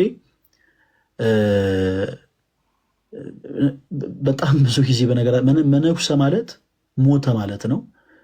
ዘር ልዝራ ንብረት ላፍራ ብሎ የማይጨነቅ ግርማ ሌሊቱን ድምፅ አራዊቱን ጸባጋንንቱን ታግሶ በስርጥ በዋሻ በገደል ድንጋይ ተንተርሶ አመድ ነስንሶ ቅጠል በጥሶ የሚኖር ማለት ነው። ዓለምን የናቀ ዓለምም የናቀችው እና ክርስቲያኖች እንደምታውቁት ሰዎች ኃጢአት እንዴት ነው የሚጀምሩት? በመጀመሪያ በማየት ነው። እና እንደውም አንድ አባት ብለዋል፣ ልጆቼ አንዳንዴ ኃጢአትን አትመልከቱ። የተመለከታችሁን ነገር ታስቡታላችሁ፣ ያሰባችሁትን ነገር ትመኙታላችሁ፣ የተመኛችሁትን ነገር ታደርጉታላችሁ፣ ያደረጋችሁትን ነገር ትደጋግሙታላችሁ እና ከዛ ኃጢአት ለመውጣት ይከብዳል። እና አንዳንዴ ነገሮችን በቤተ ክርስቲያናችን የወንዶች አንቀጽና የሴቶች አንቀጽ የተለያየ ቦታ የሚሆንበት ምክንያትም ያ ነው ትልቁ ሪዝን። እና ይቺ ሴት ያንን ሰው በዓይኗ ትክ ብላ መመልከት ትጀምራለች። ስጋዊ የሆነ ሀሳብን ማሳብ ትጀምራለች። በስተመጨረሻ ያው ምንድነው ይሄ ማውራት ይጀምራል። እሷን ያው በከተመኛው ቋንቋ መጀንጀን ማለት ነው። ያ ሰው ለትዳር ፈልጓት አይደለም፣ ሌላ ነገር ፈልጓት አይደለም፣ ግን ጀስት መነኩሴት ስለሆነች እሷን ማሳሳት ብቻ ይፈልጋል። ምንም አይነት ነገር ፈልጎ አይደለም፣ ምንም አይነት ትርፍ ማግኘት ፈልጎ አይደለም። ጀስት በቃ መነኩሴት ስለሆነች ብቻ በቃ ለዛ እሷን ይዞ በአልጋ መውደቅን እያሰበ ለዛ ጉዳይ በጣም ይፋጠን ጀመር እና ሁሌ ይዤሽ ልጥፋ እያለ በደንብ አድርጎ ያወራታል፣ ያሳስባታል፣ ይመክራታል። በስተመጨረሻ ይህች መነኩሴት እናት የገዳሙን በር ትይዝና አንድ ቀን ወስና ከእርሱ ጋር ተነጋግራ የሚጠፉበትን ቀን ወስነው ከገዳሙ በር ላይ ጠብቃት ጀመረ፣ የጓሮ በር ላይ እና ተወዳጆች በገዳሙ የጓሮ ስቲል ነው። በነገራችን ላይ ገዳም አለ ኮፕቲክ ቤተክርስቲያን ውስጥ የምታውቁት ሰው ምናልባት የሄዳችሁ ሰዎች ያን ታሪክ ሰምታችሁ ሊሆን ይችላል። እና የእመቤታችን ምስለ ፍቁር ወልድ አለ እዛ ቦታ ላይ የቅዱሳት ስዕላትና ቁልፉን ከአንገቷ ታወልቅና እመቤቴ እንዲህ አይነቱ ህይወት ከበደኝ፣ ይሄ ልጅ ወደዋለሁ፣ ይሄ ልጅ አፈቅረዋለሁ እና ይሄ ህይወት ከበደኝ፣ ስለከበደኝ ቁልፉን አንቺ ያዥልኝ፣ አንቺ ተረከቢኝ ብላ ትሄዳለች። ለምን እዛ ላሉት አባቶች ብትሰጥ ኃጢአተኛ ልትባል ነው። በነገራችን ሰው ሁሉ ይሄን ይፈራል፣ ኃጢአተኛ መባልን፣ በኃጢአት የቆሸሻችሁ መባልን ሰው ሁሉ ይፈራል። እና ያንን ከመፍራቱ የተነሳ በነዛ አባቶች ዘንድ እንዳትተች ፈርታ ያንን ቁልፍ አንቺ ተረከቢኝ ብላ ለእመቤታችን ለቅድስት ድንግል ማርያም አስረክባ ከዛ ሰው ጋር ትወጣለች። እና ከወጣች በኋላ በጣም እልፍ ጊዜያት ይቆጠራሉ። ያ ሰው ስጋዊ ጥቅሙን ተጠቅሞባት ስጋዊ እርካታውን፣ ደስታውን፣ ሁሉ ነገር ካገኘ በኋላ እንደማይፈልጋት ይነግራታል። እንግዲህ ተመልከቱ፣ መነኩሲት ነበረች። ዓለምን ንቃ ተጋሎን የጀመረች የሰው የጎልማሳ ሙሽራ ከመሆን ይልቅ የክርስቶስ ሙሽራን መሆን የመረጠች መነኩሲት ነበረች። እና እንዲሁ በነገሮች ከመጓጓት የተነሳ ግን ባለማወቅ ስህተትን ሰራች። ባለማወቅ ተወዳጆች እኔም በጣም ይገርመኛል። ግን የኛ ቤተክርስቲያን በጣም ብዙዎቻችሁ አንዳንድ ጊዜ ነገሮችን በደንብ አድርጋችሁ አዳምጣችሁ ሊሆን ይችላል። ቅዳሴ ካለቀ በኋላ ካህናት ሲባርኩ ሰምታችሁ ታውቃላችሁ? ካህናት ሲባርኩ ጌታችን አምላካችን መድኃኒታችን ኢየሱስ ክርስቶስ የካህናት አለቃ ለአባቶቻችን ለሐዋርያት በምድር ያሰሩት በሰማይ የታሰረ ይሆን ዘንድ በምድር የፈቱት በሰማይ የተፈታ ይሆን ዘንድ ስልጣነ ክህነትን የሰጣቸው ከልጅነት እስከ እውቀት አውቃችሁ በድፍረት ሳታውቁ በስተት በመዓልት በሌሊት በሐልዮ በነቢብ በገቢር ከሰራችሁት ኃጢአት ማይሰራ ኃጢአት እግዚአብሔር ይፍታ ይላሉ አባቶች። ኦ ማይ ጋድ በጣም የሚደንቅ ጸሎት ነው። በደንብ ስሙት እስቲ ፕሊዝ። ቅዳሴ ጸሎት፣ የኪዳን ጸሎት ላይ ስትገኙ በአንቃዶ ህሊና በተመስጦ ልቦና ሆናችሁ ፕሊዝ አዳምጡት እስቲ ቃሉን። ይቅር የምንባለው በነገራችን ላይ ሳናቅ ለሰራ ነው ስህተት ብቻ አይደለም፣ አውቀን ለሰራ ነው ነገር ሁሉ ሳይቀር። አይገርም? ክርስቶስ ይህን ያክል መሐሪ ነው። አውቀን ራሱ በድፍረት ለሰራነውን ስህተት ይቅር ማለትን ያልከበደው ጌታ ነው። በጣም ይደንቃል የኛ ጌታ። ይህ ሴት መነኩሴት ሳታቅ በዛ ሰው ተታላ በጣም አስቀያሚ ሁኔታ ውስጥ ትገባለች። ነጠላ ለባሽ የነበረች፣ አስኬማ ለባሽ የነበረች፣ ቀሚስ ለባሽ፣ በአንገቷ መስቀልን ታደርግ የነበረች፣ ሰዓት ቆጥራ በጸሎት ትገደል የነበረች ይቺ ሴት ጸሎቱ ቀርቶ ፊቷ ሰው በቀረጸው ፕሮጀክት ተበላሽቶ ፀጉሮቿ ተንጨባረው ራሷን ጥላ በካይሮ ከተሞች ላይ እንደ ጎዳና ተዳዳሪ ያው መራመድ ጀመረች። ምክንያቱም ገዳምን ብሄድ የሚቀበለኝ የለኝም ብላ ማለት ነው። ክርስቲያኖች አንዳንዴ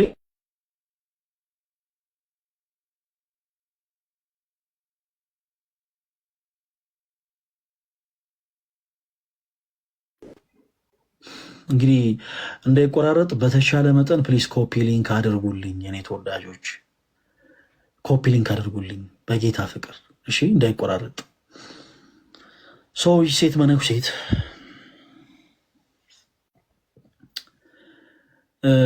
ፀጉሮቿ ተንጨፍርረው ሰው በቀረጸው ፕሮጀክት በሜካፕ በምኑ ፊቷ ተበላሽቶ እንደ ጎዳና ተዳዳሪ ከተማ ውስጥ ትመላለስ ጀመር፣ የካይሮ ከተማ ላይ። ይሄን የሆነበት ትልቁ ሪዝን ምንድን ነው? ብመለስ ኃጢአተኛ ነሽ ይሉኛል፣ ብመለስ ከእንደገና እንደ መነኩሴት ሊቀበሉኝ አይችሉም የሚል ፍርሃት ስለነበራት በዛው ከተማ መቆምን መረጠች እና በጣም ከብዙ ጊዜ በኋላ እዛ ገዳም የመጣ አትክልት ይገዙ ከነበሩ ሹፌሮች ውስጥ መካከል ሌላ ሹፌር ትመለከታለች እና ቀረብ ብላ ተጠይቋለች። እንዴት ነው አትክልት የምትገዛው? እንዲህ ከሚባል ገዳም ነው እንዴ ብላ ተጠይቋለች። እና ያሱ ይመልስላት፣ አዎ በጣም ብዙ ጊዜ ደንበኛ ነኝ ከዛ ገዳም፣ አትክልቶቻቸው እጅግ በጣም የሚገርሙ ናቸው እና አትክልት ሄጄ ማመጣው ለነጋዴዎች ማስረክበው ከዛ ነው ብሎ ይመልስላታል። እና በጓሮ በር በኩል በር የምትከፍት አንዲት መነኩሴት ነበረች አይደል ብላ ተጠይቋለች። እና ያ ሰው አዎ ትክክል ነሽ ብሎ ይመልስላታል። እና ታዲያ ማን ቀይሯት ይሆን? ያቺ ከዚህ በፊት ድሮ የጓሮን በር ትከፍት ትዘጋ የነበረችውን ሴት መነኩሴት ማን ቀይሯት ይሆን ብላ ተጠይቋለች። እና እንደ መገረም እንደ መደንገጥ ብሎ ያያትና አይ አረ ያቺው ሴት መነኩሴት ነች አሁንም በሩን የምትከፍተው በሩን የምትዘጋው ብሎ ይመልስላታል። ያንን የበሩን ቦታ አሁንም ተመድባ እያገለገለች ያለችው ያቺው ራሷ ሴት መነኩሴት ነች ብሎ ይመልስላታል። እና በጣም ተደነቀች፣ በጣም ግራ ተጋባች። ስለዛ ሴት መነኩሴት ጠየቀችው። ምናልባት እሱ እንግዲህ ሌላ ሴት መነኩሴትን አይቶ ይሆን እንዴ ብላ የቀሚስ አለባበሷ፣ የመስቀል አደራረጓን፣ የአስኬሟን አይነት ኤቭሪቲንግ ጠየቀችው። ያ ሰው ደጋግሞ ስለ ራሱ ይነግራታል። እና በጣም ግራ ተጋባች። ወዲያውኑ ግራ ተጋባችና ፊቶቿን ታጠበች። ከእንደገና የምንኩስና ልብሷን ለበሰች፣ መስቀሏን አደረገች፣ ነጠላዋን ለበሰች። እና ያቺን ሴት ለማየት ብላ እኔን የምትመስለው ሴት ማነች ብላ ለመመልከት ወደዛ ገዳም ትሄዳለች። በፊት ለፊቱ በር አልሄደችም። ቁልፍ ይዛ ትከፍት ትዘጋ በነበረው በጓሮ በር በኩል ስትመጣ ልክ እንደሷ የለበሰች አንዲት ሴት መነኩሴትን ትመለከታለች እና ማን ትሆን ብላ ወደ እርሷ ስትቀርብ ክርስቲያኖች በኮፕት ኦርቶዶክስ ቤተክርስቲያን ውስጥ እስከ ዛሬም ድረስ የሚነገር ታምር ነው። ለዛች ሴት መነኩሴት ክብር ይግባት የጌታችን የአምላካችን የመድኃኒታችን የክርስቶስ ኢየሱስ እናት ድንግል ማርያም ተገለጠችላት። እናም ይህ ሴት መነኩሴት በመፍራት በመራድ በመንቀጥቀጥ በፊቷ ወደቀች። እናም አለቀሰች። የጌታዬ እናት ድንግል ማርያም ሆይ ከልጅሽ ከክርስቶስ ዘንድ አስታርቂኝ እያለች አለቀሰች። እና ለዚህ ሴት መነኩሴት እመቤታችን ቅድስት ድንግል ማርያም የመለሰችላት ምላሽ እንዲህ ነበር። እስከ ዛሬ የት ጠፍተሽ ነበር? ቁልፉን አንቺ ተረከቢኝ ብለሽኝ እስከ ዛሬ በሩን ስዘጋ ስከፍት የነበርኩት እኔ ነኝ። በይ እንኳን ደህና መጣሽ ብላ ቁልፉ ከፊቷ አስቀምጣላት ከእሷ ተሰወረች። እና ዛሬም ድረስ በግብፅ ኮፕቲክ ኦርቶዶክስ ቤተክርስቲያን ውስጥ በደንብ በቤተክርስቲያኗ ከሚነገሩ ታምሮች ውስጥ አንዱ ለመሆን በቃ ቅድም እንዳልኳችሁ የአንዳንዶቻችሁ ውድቀት አንዳንዴ ለመጽደቅ ነው። የአንዳንዶቻችሁ ውድቀት አንዳንዴ ለመንገስ ነው።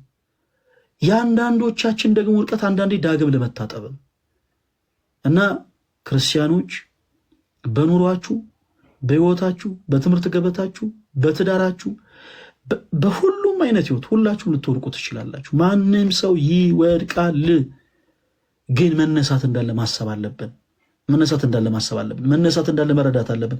ሰው ከኃጢአት ሕይወት ወጥቶ የቅድስናን ሕይወት ገንዘብ አድርጓል። ኢማጂን ዛሬ ላይ ያለን ሰዎች ይህችን ሴት መነኩሴት ብናገኛት በምን ያክል ፍጥነት በሶሻል ሚዲያ ላይ ስሟን ልናጠፋ እንደምንችል እንግዲህ ግምቱን ለእናንተ መተው ነው። ይህቺ ሴት መነኩሴት ከገዳም ወጥታ እንዴት ከወንድ ጋር እንደተኛች እንዴት ቀላጥፈን ሪፖርት ልናደርግ እንደሚችል ኢማጂን። አንዳንዴ ክርስቲያኖች ግድ የላችሁም፣ ግራ በገባችሁ ጉዳይ ላይ ዝምታን ምረጡ። አንዳንዴ መናገር ግዴታ አይደለም። በቃ የግድ ተናገሩ የሚላችሁ አካል የለም። የግድ መናገር አስፈላጊ አይደለም። አንዳንዴ ዝም ማለት ባለበታችሁ ቦታ ላይ ዝም በሉ ፕሊዝ። ይህችን ሴት መነኩሴት የኮፕቲክ ኦርቶዶክስ ቤተክርስቲያን አማኝ የሆነችውን ይህችን ሴት መነኩሴት የኢትዮጵያ ኦርቶዶክስ ተዋሕዶ ቤተክርስቲያን አማኝ ሆና ቢሆን ኖሮ ጌታ ኢየሱስ እና ደግሞ ከአንድ ተራ ሾፌር ጋር ወታ የሆነ ቦታ ላይ ሄዳ አመንዝራ ዘሙታ ወድቃ በቃ ፀጉሮቿ ተንጨፋረው ሜካፕ ምናምን ጀምራ ቢሆን ስንቶቻችን አረ በጌታ ስም አረ ገምቱ ራሳችሁ ፕሊዝ። ምን ያክል ማለት ግማሹ በቲክታክ ግማሹ በፌስቡክ ግማሹ በዩቲዩብ ግማሹ በኢንስታግራም ምን ያክል የዚችን ሴት ታሪክ ሊናገር እንደሚችል ኢማጂን። እናንተን ብሎ መነጎዛት ይህች የምትመለከቷት መነኩሴ አስመሳይ የሆነች እዋት ምናምን አይደል? ጌታ ሆይ ሌላም ልጨምርላችሁ። ቅዱስ ያዕቆብ የተባለ አባት አለ። ሐዋርያው ያዕቆብ አይደለም ያልኳችሁ፣ ቅዱስ ያዕቆብ የተባለ አባት አለ እና ይሄ ቅዱስ ያዕቆብ የተባለ አባታችን በቤተክርስቲያናችን ቅድስናን ገንዘብ ካደረጉ ቅዱሳን አባቶቹ መካከል ውስጥ አንዱ ነው እና ከተጋሎቹ መካከል በጣም የሚገርማችሁ ነገር ከባቱ ያልወጣ ቅዱስ አባት ነው። በባቱ ረዥም ዓመት የተጋደለ ሰው ነበር። ከባቱ ያልወጣ ፈረንሳይ የምትኖሩ ሰዎች ፈረንሳይ ለጋ ሲሆን ከባታቸው ማይወጡ አንድ እጅግ በጣም የሚገርሙ አባት አሉ። የምታውቋቸው ከሆነ እኔ አላውቅም። ገነተ ኢየሱስ ገነተ ማርያም ቤተክርስቲያን ውስጥ ያሉ ከባታቸው ረዥም ዓመት ያልወጡ በፈውስ አገልግሎት ላይ ያሉ እጅግ በጣም የሚደንቁ አባት አሉ ፈረንሳይ። ሰፈሩ በእውነት እድለኛ ነው በእውነቱ። እና ቅዱስ ያዕቆብ የተባለው አባት ልክ እንደዚህ ከባቱ አይወጣም ነበር። ሰይጣን ሊፈትነው ፈልጉ። ሰይጣን የሚፈትነው እኮ በስራ ላይ ያለን ሰው ነው። እንደኛ አይነቱን አገልጋይ ነው የሚፈትነው። ኦኬ፣ እንደኛ አይነት አገልጋይ ነው። አንዳንድ ጊዜ ምዕመናን የሆንን ሰዎች ፈተና እናንተ ጋር ብቻ ያለ ነው ይመስላችሁ። አትሳሳቱ። ፈተና 10 እጥፍ እናንተ ከምትፈተኑት 10 እጥፍ በላይ አገልጋይ የሆነ ሰው ይፈተናል። ዘማሪ የሆነ ሰው፣ ሰባኪ የሆነ ሰው፣ ካህን የሆነ ሰው፣ መነኩሴ የሆነ ሰው፣ ጳጳስ የሆነ ሰው ይፈተናል። ይሄ ቅዱስ ያዕቆብ የተባለ ሰው ሰይጣን ሊፈትነው ፈልጎ ከባቱ ስለማይወጣ ሊያገኘው ስላልቻለ በአንዲት ሴት ላይ አድሮ ይመጣል። ሴት ትሞታለች እና እናትና አባቷ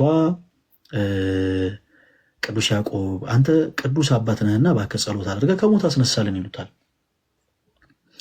እና ቅዱስ ያዕቆብ ጸሎት አድርጎ እነዛ ሰዎች እንደተማጸሙት በእግዚአብሔር ኃይል ከሞት እንድትነሳ ያደርጋታል። ምክንያቱም የጻድቅ ሰው ጸሎት ምንን ታደርጋለችና? ኃይልን ታደርጋለችና። እና ሰይጣን በእነሱ ላይ አድሮ ይቺ ሴት ሞታ ነበር እና ከሞት እንድትነሳ ያደረካት አንተ ስለሆንክ እባክህ አንተን ታገልግል ውሰዳት አሉት። በከንቱ ውዳሴ ፈተኑት፣ በከንቱ ውዳሴ እና አይሆንም ብሎ ደጋግሞ ይመልስላቸው። እነዛ ሰዎች ግን በፍጹም እሺ ሊሉት አልቻሉ።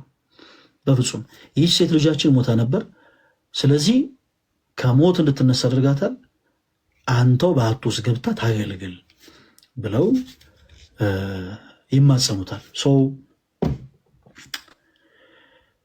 ከብዙ ክርክር በኋላ ቅዱስ ያዕቆብ እሺ ይላል። በዓቱ ትገባለች። ሰይጣን በእሷ ላይ አድሮ ይፈተነው ጀመር። ልክ ሰይጣን በእባብ ላይ አድሮ በገነት ያሉትን አዳምና ሔዋንን እንደፈተነ ሁሉ በዚህችም ሴት ላይ አድሮ ቅዱስ ያዕቆብ እንዲፈተን ያደርጋል። ቅዱስ ያዕቆብ ጸሎት አድርጎ በተጋድሎ ይኖር የነበረው ሰው ከጸሎቱ በኋላ የእችን ሴት ትክ ብሎ መመልከት ይጀምራል። ከዛ በስጋ ፍትወት ከእርሷ ጋር ይወድቃል። በስጋ ፍትወት ከወደቀ በኋላ ደግሞ ተናግራብኝ ደግሞ በኋላ ሰው ደግሞ እንደው ይሄ አመንዛሪ እንዳይለኝ ብሎ ደግሞ ከእንደገና የእሷም ነፍስ እንዲጠፋ ያደርጋል፣ ይገላታል። እያለ ኃጢአትን በትንሹ ጀምሮ ልክ እንደ እሳት ነውና ኃጢአት ተቀጣጥሎ ከቅድስናው ወጣ።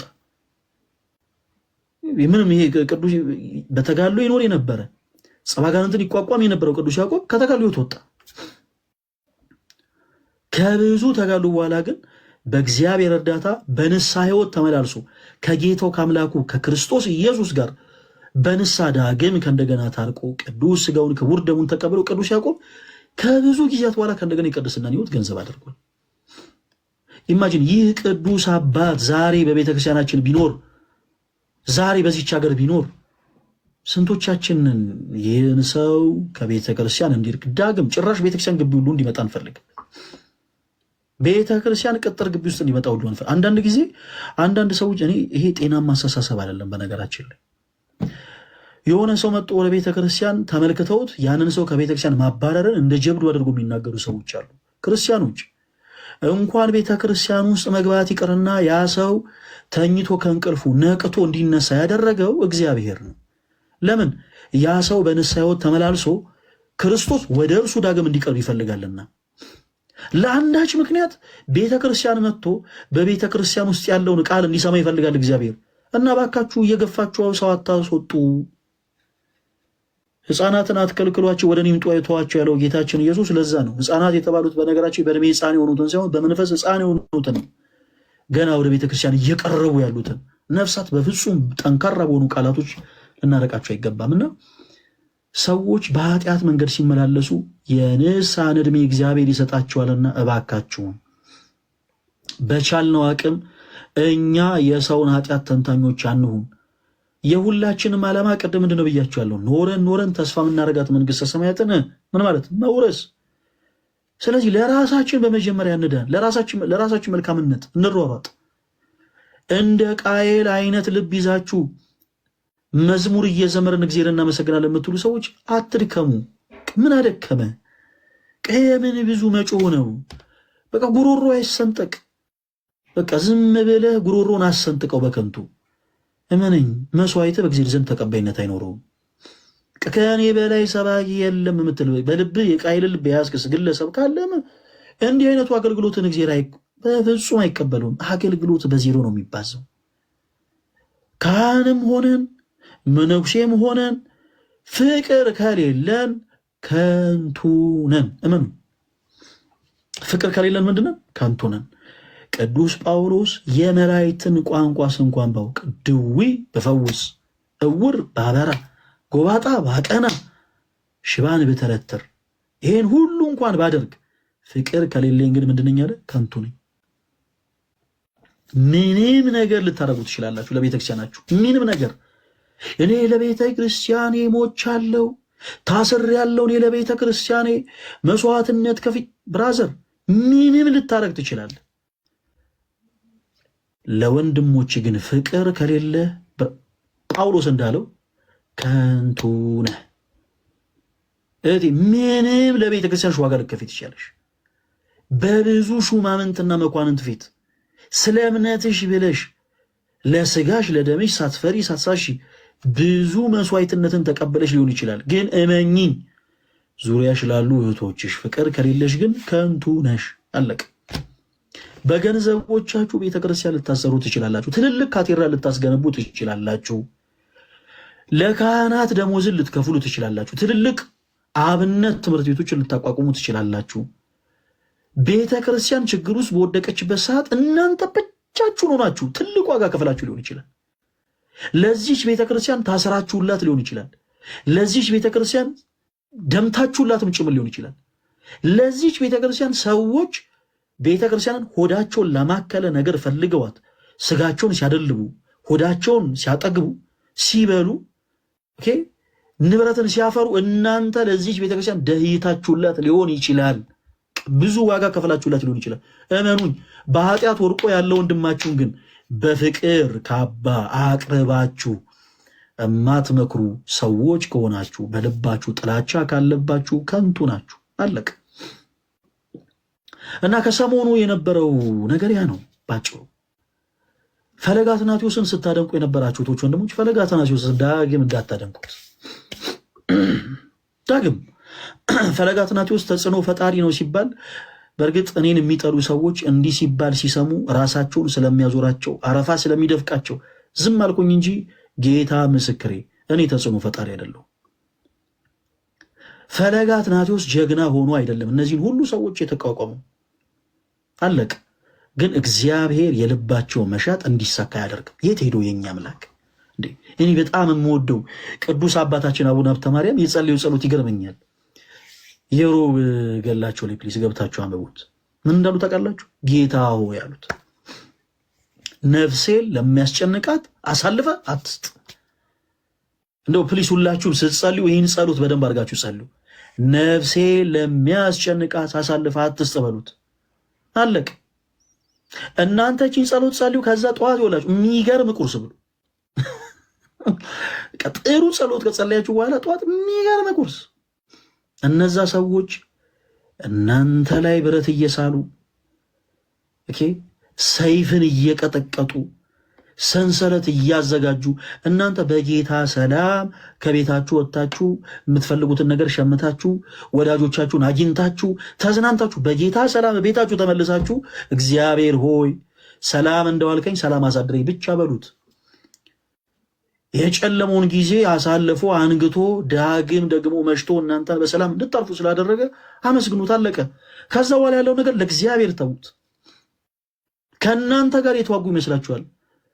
ይኸው በእግዚአብሔር ፊት ቆም የምነግራችሁ ነገር የሚዋጉት ከእግዚአብሔር ጋር ነው። የሚዋጉት ከእግዚአብሔር ጋር። ምክንያቱም ክፋትን ስትይዝ አጌንስ የምትሆነው ከክርስቶስ ጋር ነው።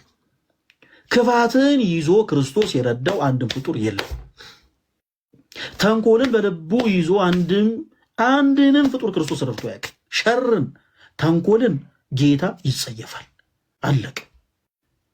ይሄ የሆነ ፋይል እንዲህ አብዝቶ የሚሄዱ የሆነ ሰው ለመክሰስ የሚሯሯጡ ሰዎች አይታችሁ ታውቃላችሁ? ያለምንም ሪዝን የሆነ ከኔ አጥር ላይ የሆነች 10 ሴንቲም ጠጋ አድርጎ አጥሯል ብለው 2000 ገጽ ፋይል ይዘው የሚንቀሳቀሱ ሰዎች አሉ። ብራዘር የማይቀናቸው ፍርድ ቤት ሳይሄዱ ቀርተው አይደለም። የማይቀናቸው ሰዎችን ሳያውቁ ቀርቶ አይደለም። አይምሰላችሁ። የማይቀናቸው ገንዘብ ሳይኖራቸው ቀርቶ እንዳይመስላችሁ። የማይቀናቸው ከጅምሩ በልባቸው ክፋትን ስላነገነቡ፣ ክፋት ስላለ ነው በልባቸው። ክፋትን ያነገበ ሰው ደግሞ ምንም ነገር አይቀነውም። ስለዚህ የኔ ተወዳጆች በክርስቶስ የምናምን ክርስቲያኖች ከሆንን አገልጋይ ምንሁን ተገልጋይ ምንሁን ወይዘር ዘማሪ፣ ዲያቆን፣ ሰባኪ፣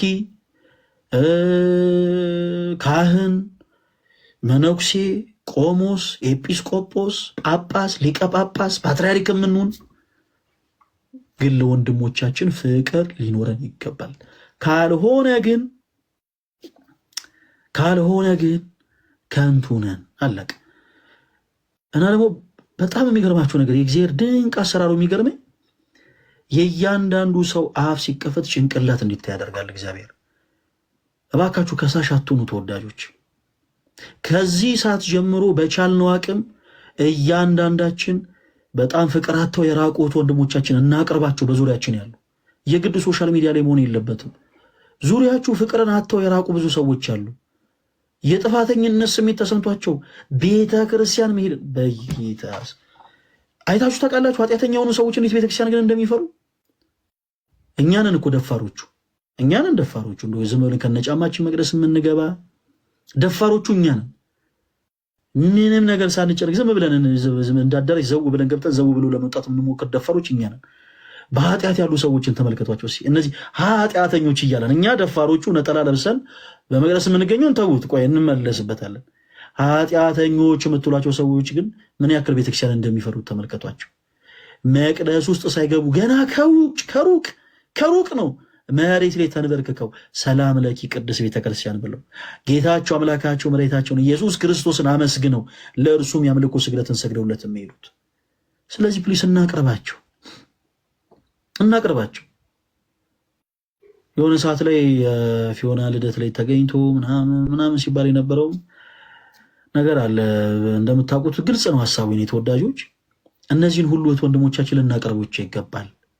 ልናቀርባቸው ዛሬ ለብዙ እህት ወንድሞቻችን ፍቅር መስጠትን ስለቻለን ብዙዎች በህይወታቸው ክርስቶስ ኢየሱስን ሰባኪ እየሆኑ ነው። በህይወታቸው ለምሳሌ ዲያቆን ዴቭ ሰባኪ ናቸው። በቤተክርስቲያን ወደ ምሕረት ላይ ቆመው ይሰብካሉ። በቅዳሴው ጸሎት ገብተው ይቀድሳሉ። ዛሬ ላይ ዲያቆን ዴቭ እነተሙ ሌሎችም ወንድሞች ግን ፍቅርን ሰጥተው ለወንድሞቻቸው በኃጢአት ቆሸሸናል ለሚሉ እህት ወንድሞቻቸው ጊዜን ሰጥተው ግን በማደመጣቸው እንደ ሄሉ ያሉ እህቶች ሊመለሱ ምክንያት ሆነዋል። ይሄ ቀላል ነገር አይደለም ተወዳጆች። ለምሳሌ ሄሉ ተወዳጅ አንድ ቪዲዮ ብትሰራ የመዝሙር አንድ ቪዲዮ ብትሰራ ቀላል ነገር አድርጋችሁ አይደል የምትመለከቱት? አይምሰላችሁ። ይሄ ቀላል የሚባል ነገር አይደለም። የእሷን እኮ የጥፋት መንገድ ሲከተሉ የነበሩ በጣም ብዙ ነፍሳቶች አሉ። እኛ ማናቃቸው በየቤቱ እኛ ማናቃ እሷም የማታውቃቸው በቃ ልክ ሪል ራሷን እንደውም መሆን የሚፈልጉ የእሷ መንገድ ሲከተሉ የነበሩ በጣም ብዙ ሰዎች ይኖራሉ። ድንገት ግን ክርስቶስ ሁሉ ነገሯን ቀይሮ ልቧን ነክቶ ኃጢአተኛ የሆነችው እህታችን በደለኛ የተባለችው እህታችን ሰው ሁሉ ድንጋይ አንስቶ ሊወረውርባት ሲል ክርስቶስ ፍቅርን ሰጥቶ ወደ እርሷ አቅርቦ ልቧን በነካው ቅጽበት እህታችን ነጠላ ለብሳ ቪዲዮ ስትሰራ እግዚአብሔርን ስታመሰግን ብዙዎች በሷ ሕይወት ይማራሉ። ይሄ ቀላል ነገር አይደለም። ወንድሞቻችሁ ሲበድሉ ይሄ ገሬ እንዲህ አይነት ሰው ይሄ ገሬ እንዲህ አይነት እንደዚህ ብናምን ብሎ የከፉ ቃሎችን ከመናገር ይልቅ ፕሊስ ባካችሁ በፍቅር እናቅርባቸው። ማፈር ካለበት ሰይጣን ብቻ ይፈር። እያንዳንዱ ሰው በነፍስ ድፋምነት ስሜት ሲሰማው በኃጢአት መንገድ ሲመላለስ አንድ መርሳት የሌለበት ነገር ከኃጢአት አጥቦ ሊያነጻ የሚችል ጌታ አለው፣ እርሱም ደግሞ ክርስቶስ ኢየሱስ ነው። ይህንን ግን ያላወቀ ትውልድ ቢኖር በዙሪያችን ጫት እየቃመ ሲጋራን እያጨሰ በስካርን እየወደቀ በጨለማ ቤት ውስጥ በዳንኪራ ቦታ ላይ እየዘለለ በፍትወት እየተመላለሰ ድንገት ስሁት በሆነ መንገድ እየተጓዘ ያለ ግን ወዳጅ ካለን ተወዳጆች ይቅር የሚለው ከኃጢአት ሁሉ የሚያነጻው ከኃጢአትም ደግሞ አጥቦ አንጽቶ ወደ እርሱ የሚያቀርበው አምላክ እንዳለው ማሳወቅ አለብን። ዝም ብሎ መልካም ወጣት፣ መልካም ሽማግሌ፣ መልካም አጎት፣ መልካም አክስት ብሎ በተቀቡ በሚመስሉ ልክ ማር በተቀቡ መርዞች በተለወሱ ንግግሮች ሰዎች ወደ ምንፍቅና እንዲሄዱ ማድረግ የለብንም። ይህች ቤተክርስቲያን የክርስቶስ ሙሽራ ናት። ክርስቶስ ከኃጢአታችሁ አጥቦ ያነጻችኋል ኑ ብለን ነው ልናቀርብ የሚገባው። ከዛ ውጭ ግን ፕሊስ እባካችሁን ገፊዎችን አንሁን።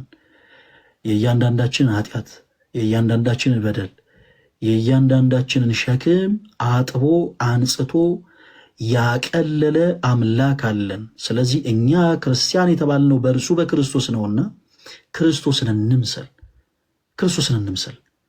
ሁላችንም የእያንዳንዱ ክርስቲያን ዓላማ ኖረን ተስፋ ምናረጋት መንግሥተ ሰማያትን መውረስ ነው። በዚህ መንፈሳዊ ጉዞ ላይ ደግሞ ሁላችንም በክርስቶስ ኢየሱስ ምናምን ነፍሳት በአጠቃላይ ወንድም እህቶቻችንን ከልብ ወደን በደንብ ከልብ ወደናቸው ፍቅርን ከልባችን ሰተን በእውነተኛው መንገድ ተመላልሰን በኃጢአት ብንወድቅ እንኳን በኃጢአት ብንሰበር እንኳን በኃጢአት ብንቆሽሽ እንኳን በክርስቶስ ቃል ተቃንተን በክርስቶስ ኢየሱስ ታጥበን ከኃጢአት ነስተን ዳግም አዲስ የክርስትና ሕይወትን አዲስ የክርስትና መንገድን መጀመርና መጓዝ እንደምንችል ማወቅ መርዳት አለብን። ይሄ እድል ለኛ ከተሰጠን ደግሞ ሌላ ሰው የማይሰጥበት ምንም አይነት ሪዘን የለም። ጊዜያችሁን ጣታችሁን በመቀሰር ስለ ሰው ኃጢአት በመውራት ፕሊስ አተባክኑ ጊዜያችሁን። ገሌ እኮ እንደዚህ ነው፣ ገሌ በዚህ ወጥቶ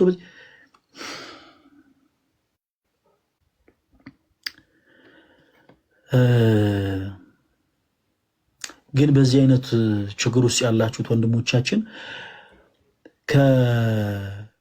እግዚአብሔር ከረዳን በዚህ ሳምንት ብዙ ያንን መርሃ ግብር አንጀምርም። ከሚቀጥለው ሳምንት ሰኞ ጀምሮ ግን ተስፋ በመቁረጥ ስሜት ላይ ያላችሁ በተለይ በጣም በሰው ዘንድ ተገፍታችሁ ኃጢአተኛ እናንተ በደለኞች የተባላችሁ ኑ በቃ ጠላቶቻችሁ አንገታቸውን እንዲደፉ በደንብ ራሳችሁን ወደ ክርስቶስ አቅርቡ። ጠላቱን ማሳፈር የሚፈልግ ጠላቱ አንገቱ እንዲደፋ ማድረግ የሚፈልግ ሰው ራሱን ወደ ክርስቶስ ያቅርብ፣ በንስሐ ሕይወት ይመላለስ። አለቅ። ኃጢአታችሁን ለክርስቶስ ብቻ ንገሩት። ምስክር አይፈልግም የኛ ጌታ፣ ምስክር አይፈልግም ክርስቶስ። ቀርባችሁ ለክርስቶስ ብቻ ንገሩት። ሰው የፈለገውን ጠጠር እያነሳ ይወርውር።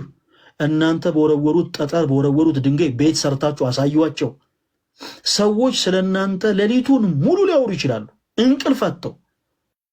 በዚህ ሰዓት ስለ እናንተ ቁጭ ብለው ዲስከስ የሚያደርጉ ሰዎች አሉ። እንዲያርገን ቆይ እንዲናደርግ እንደዚህ አድርገን ቆይ እንደዚህ አድርገን እንዲህ አይነት ጉድጓድ ቆፍረን ብለው ብረት እየቀጠቀጡ ያሉ በእናንተ ዙሪያ። ኦኬ ሰይፍን እየሳሉ ያሉ ሰዎች አሉ በእናንተ ዙሪያ። ጋይስ ዞር ብላችሁ እንደ ሎጥ ሚስት እንዳትመለከቱ። የሎጥ ሚስት የጨው ሐውልት ሆነ የቀረችው ዞር ብላ በመመልከቷ ነው። አሁን ይሄ መልእክት የሚመለከተው ለኦርቶዶክስ ብቻ አይደለም። በነገራችን ላይ ኦርቶዶክስም ሆንክ የእስልምና እምነት ተከታይም ሆንክ ፕሮቴስታንትም ሆንክ ወንድሜ በደንብ አድርገህ አዳምጠኝ። ሰው ስላንተ ቁጭ ብሎ ሌሊቱንም ሙሉ የሚያወራ ከሆነ እመነኝ በቃ አንተ እግዚአብሔር የሰጠ ሞገስ አለ ማለት ነው። አለቀ። በምትሰሩበት ቦታ ትንሽ ባለቆቻችሁ ዘንድ ስትወደዱ ዙሪያችሁ ያለ ሰው ይጠላችኋል። በንግድ ቦታችሁ ላይ ትንሽ እናንተን ቦታ ላይ ትንሽ እንደው ደንበኞቻችሁ በርከት ሲሉላችሁ የእናንተን ገበያ የሚጠይቅ ሰው ቁጥሩ ጨምር ሲልላችሁ ዙሪያችሁ ያለ ሰው አጠቃላይ ይቀየማችኋል። እንዲህ ከሆነ ማወቅ መረዳት ያለባችሁ ነገር እግዚአብሔር ሞገስን እየሰጣችሁ ነው ማለት ነው። እግዚአብሔር ሞገስ ሰጥቷችሁ ወደኋላ እንዳትመለከቱ። እንዲህ የሚባል ነገር የለም። በቃ አለቀ። እህቴ ወደኋላ እንዳትመለከች። ከፊትሽ የቀደመው እግዚአብሔር የሚገርም ድንቅ ኃያል አምላክ ነው። እርሱን የመሰለ ብርሃን ሳለ ወደ ጨለማ መዞር አያስፈልግም። ወንድሜ ከፊት ለፊትህ የቀደመው እግዚአብሔር እርሱ ድንቅ ኃያል አምላክ ነው። እርሱን የመሰለ ብርሃን ከፊት ለፊት ቆመ ወደኋላ ዞር ማለት አያስፈልግም። የሎጥ ሚስት ወደ ፊት ለፊት ብቻ መጓዝ ስትችል ሳትዞር ወደኋላ በመዞሯ ብቻ የጨው ሐውልት ሆና ቀርታለች። ከሳሾቻችሁን ዞር ብላችሁ የምትመለከቱ ሰዎች እናንተ በቃ የጨው ሐውልት ሆናችሁ የምትቀሩት። የጨው ሐውልት ከሳሾቻችሁ በነገራችን ላይ የጨው ሐውልት ሆነው አይቀሩ። እናንተ ግን ዞር ብላችሁ ባያችሁ ቅጽበት እናንተ የጨው ሐውልት ሆናችሁ ትቀራላችሁ። ከሳሾቻችሁን ማሳፈር የምትችሉት ከፊታችሁ የቀደመውን አምላክ እግዚአብሔርን ከፊታችሁ የቀደመውን አምላካችሁ እግዚአብሔርን አስቀድማችሁ የእርሱን ፈለግ ተከተላችሁ በመኖር ብቻ ነው። ምን በመሆን ክርስቶስን በመምሰል ክርስቶስን በመምሰል የኛ ጌታ ክርስቶስ ሕማሙ ሲነበብ ታስታውሳላችሁ አይደል? ጾመ የዐቢይ ጾም ላይ ሰሙነ ሕማማት ላይ የጌታችን የኢየሱስ ክርስቶስ ሕመም ሲነገር በጣም ነው የምትደነቁት። ክርስቶስ ካህሌ ኩሉ ኤልሻዳይ አዶናይ ኃያል አምላክ ሆኖ ሳለ እንዴት ብዬ ልንገራችሁ? ሁሉ ነገር በእርሱ የተፈጠረ የአምላኮች አምላክ የጌቶች ጌታ የንጉሶች ንጉስ ሆኖ ሳለ በአይሁዶች በጥፊ ተጸፋ። ክርስቶስ ምላሽን አልሰጠው። የእሾህ አክሊልን በላዩ ላይ አቀዳጅተው በእንጨት ጠንካራ በሆነ እንጨት እሾህን ወደ ታች እየገፉ ራሱን እያደሙ ቀለዱበት። ንጉሥ ሆይ ሺህ ዓመት ንገስ እያሉ በፊቱ ቀጸቡበት። ክርስቶስ አንዳች አልመለሰላቸው። አንዳች ግን እኮ ፊት ለፊት ለሚታይ ሰው እኮ እየተዋረደ እኮ ነው። ምድር ላይ ላለው ሰው እኮ እየተዋረደ ነው የሚመስለው። አይገርምም? እርሱ ተዋርዶ እኛን አከበረን። ወዳጄ አንተ አሁን በመዋረድ ግን ዓለም ላይ በመናቀ ግን የሚያከብረ ክርስቶስ ነው። የእሾህ አክሊልን አቀዳጁት። የለበሰውን ልብስ ከላዩ ላይ ያወለቁት። ነውራችንን የሚሸሽግ አምላክ ሆኖ ሳለ በደላችንን በፍቅሩ የሚከልል ኃያል ጌታ ሆኖ ሳለ አይሁድ ጌታችን ኢየሱስን ልብሱን ገፈፉት። ልብሱን ገፈፉት። ጨርቁን ቀደዱት። በቀሚሱ ላይ ዕጣ ተጣጣሉበት። ከሊጦስጥራ አደባባይ እስከ ቀራኒዮ ድረስ 13 ዓመት እንዲቀበል አደረጉ። ሊወርቁ ያሉትን የሚፍገመገሙትን የሚደግፍ አምላክ ክርስቶስ በሰው እጅ በጥፊ ተጸፋ። አባ ሕርያቆስ በቅዳሴው የሚፈራ ግሩም ነው፣ በእኛ ዘንድ ግን ትሑት ነው ያለው ጌታ በእኛ ዘንድ ግን ትሑት ይሆን፣ ግን እኮ የሚፈራ አምላክ ነው። ቅዱሳን መላእክት ቀና ብለው የማያዩት፣ ቅዱሳን መላእክት ቀና ብለው የማይመለከቱት እጅግ በጣም ግርማው የተፈራ ኃያል አምላክ ሆኖ ሳለ በሰው እጅ ግን በጥፊ ተጸፋ። በጥፊ ተጸፋ። ከሁላችን ላይ የኃጢአትን ቅባት ያነሳ ዘንድ ከሁላችን ላይ የጨለማን ወዝ ገፎ ያነሳ ዘንድ ክርስቶስ አይሁዶች ምራቃቸውን ጢቅ እያሉ በላዩ ላይ ተፉበት። በጣም የሚደንቃችሁ ነገር በክርስቶስ ላይ ምራቅ እያነሳቸው ባፎቻቸው ውሃ እየጨመሩ በላዩ ተፉበት ነበር። አንዳንዴ ሰው ልክ የዚህን ያክል እንዴ! እናንተ ክርስቲያን የተባላችሁት ወዳጆቼ እንደ ክርስቶስ ይህችን ዓለም ንቃችሁ ዓለምም ንቋችሁ ዓለምና እናንተ ፍጹም አትስማሙ ነው ባጭሩ። እንደ ክርስቶስ በዚህች ዓለም መከራን አይታችሁ ትኖራላችሁ። ክርስቶስ ግን በመጨረሻው ዘመን ለፍርድ ሲመጣ እርሱ ያከብራችኋል። እያንዳንዱ ክርስቲያን በምድር ዋጋን በመቀበሉ በእግዚአብሔር ዘንድ ዋጋን ይቀበላል። ምድራዊ ዋጋ ምን አይነት ዋጋ ነው? በምድር የምትቀበሉት ዋጋ መሰደብ ሊሆን ይችላል፣ ስለ ስሙ መዘለፍ፣ በነገሥታት ፊት ፍርድ ሊሆን ይችላል፣ ስጋችሁ ሊቆረስ ይችላል፣ ደማችሁ ሊፈስ ይችላል፣ ስለ ቤተ ክርስቲያናችሁ አጥንታችሁ ሊከሰከስ ይችላል። ክርስቶስ ግን ደማችሁ ደመሰማት አድርጎ ይቀበለዋል። ዋጋ መስጠት ይችልበታል። የኛ ጌታ ክርስቶስ የኃጢአትን ቅባት ከኛ ያረቀው ዘንድ አይሁዶች ምራቃቸውን ሲተፉበት፣ አይሁዶች ምራቃቸው ይበዛላቸው ዘንድ በአፎቻቸው ውሃን እየጨመሩ በክርስቶስ ገጽ ላይ ተፉበት። በጣም የገረመኝ በጣም የሚገርመውን ነገር ልንገራችሁ። ተጸይፎ እንኳን ዞር አላለም ፊቱን። እኛውን እንደው ሰው ድንገት ምራቁን እንኳን ጢቅ ቢል እንኳን መሬት ላይ እንኳን ለሚተፋው ፊታችን እናዞራለን ተጸይፈን። ክርስቶስ የነሱን ምራቅ ተጸይፎ ፊቱን ስንኳ አላዞረም። ፊቱን ስንኳ አላዞረም። ዝም ምን ያለው ንጉሥ ሆይ ሺህ ዓመት ንገስ እያሉ ቀለዱበት። በመስቀል ተሰቅሎ እጆቹ ተቸንክረው ተወጥረው ስጋው ተቆርሶ ደሙ ፈሶ በጅራፍ ተገርፎ የኛ ጌታ መድህን ዓለም ክርስቶስ ሊቀ ካህናችን ዘላለማዊው አስታራቂያችን በመስቀል ላይ ተሰቅሎ ይህን ያክል ሕማም ሲቀበል አንዳች ቃልን አልመለሰላቸው። ቀለዱበት ግን እነሱ። ንጉሥ ሺህ ዓመት ንገስ። የክርስቲያን ፈተናው ልክ እንደዚህ ነው። እስከ መስቀል ነው። አለቀ። እስከ መጨረሻው ድረስ ትፈተናላችሁ። አገልጋይ ነው ወዳጅ፣ እስከ መጨረሻው ድረስ ስለምትፈተን አንተም ወጥረህ ግንኙነትን ከእግዚአብሔር ጋር ማጠንከር።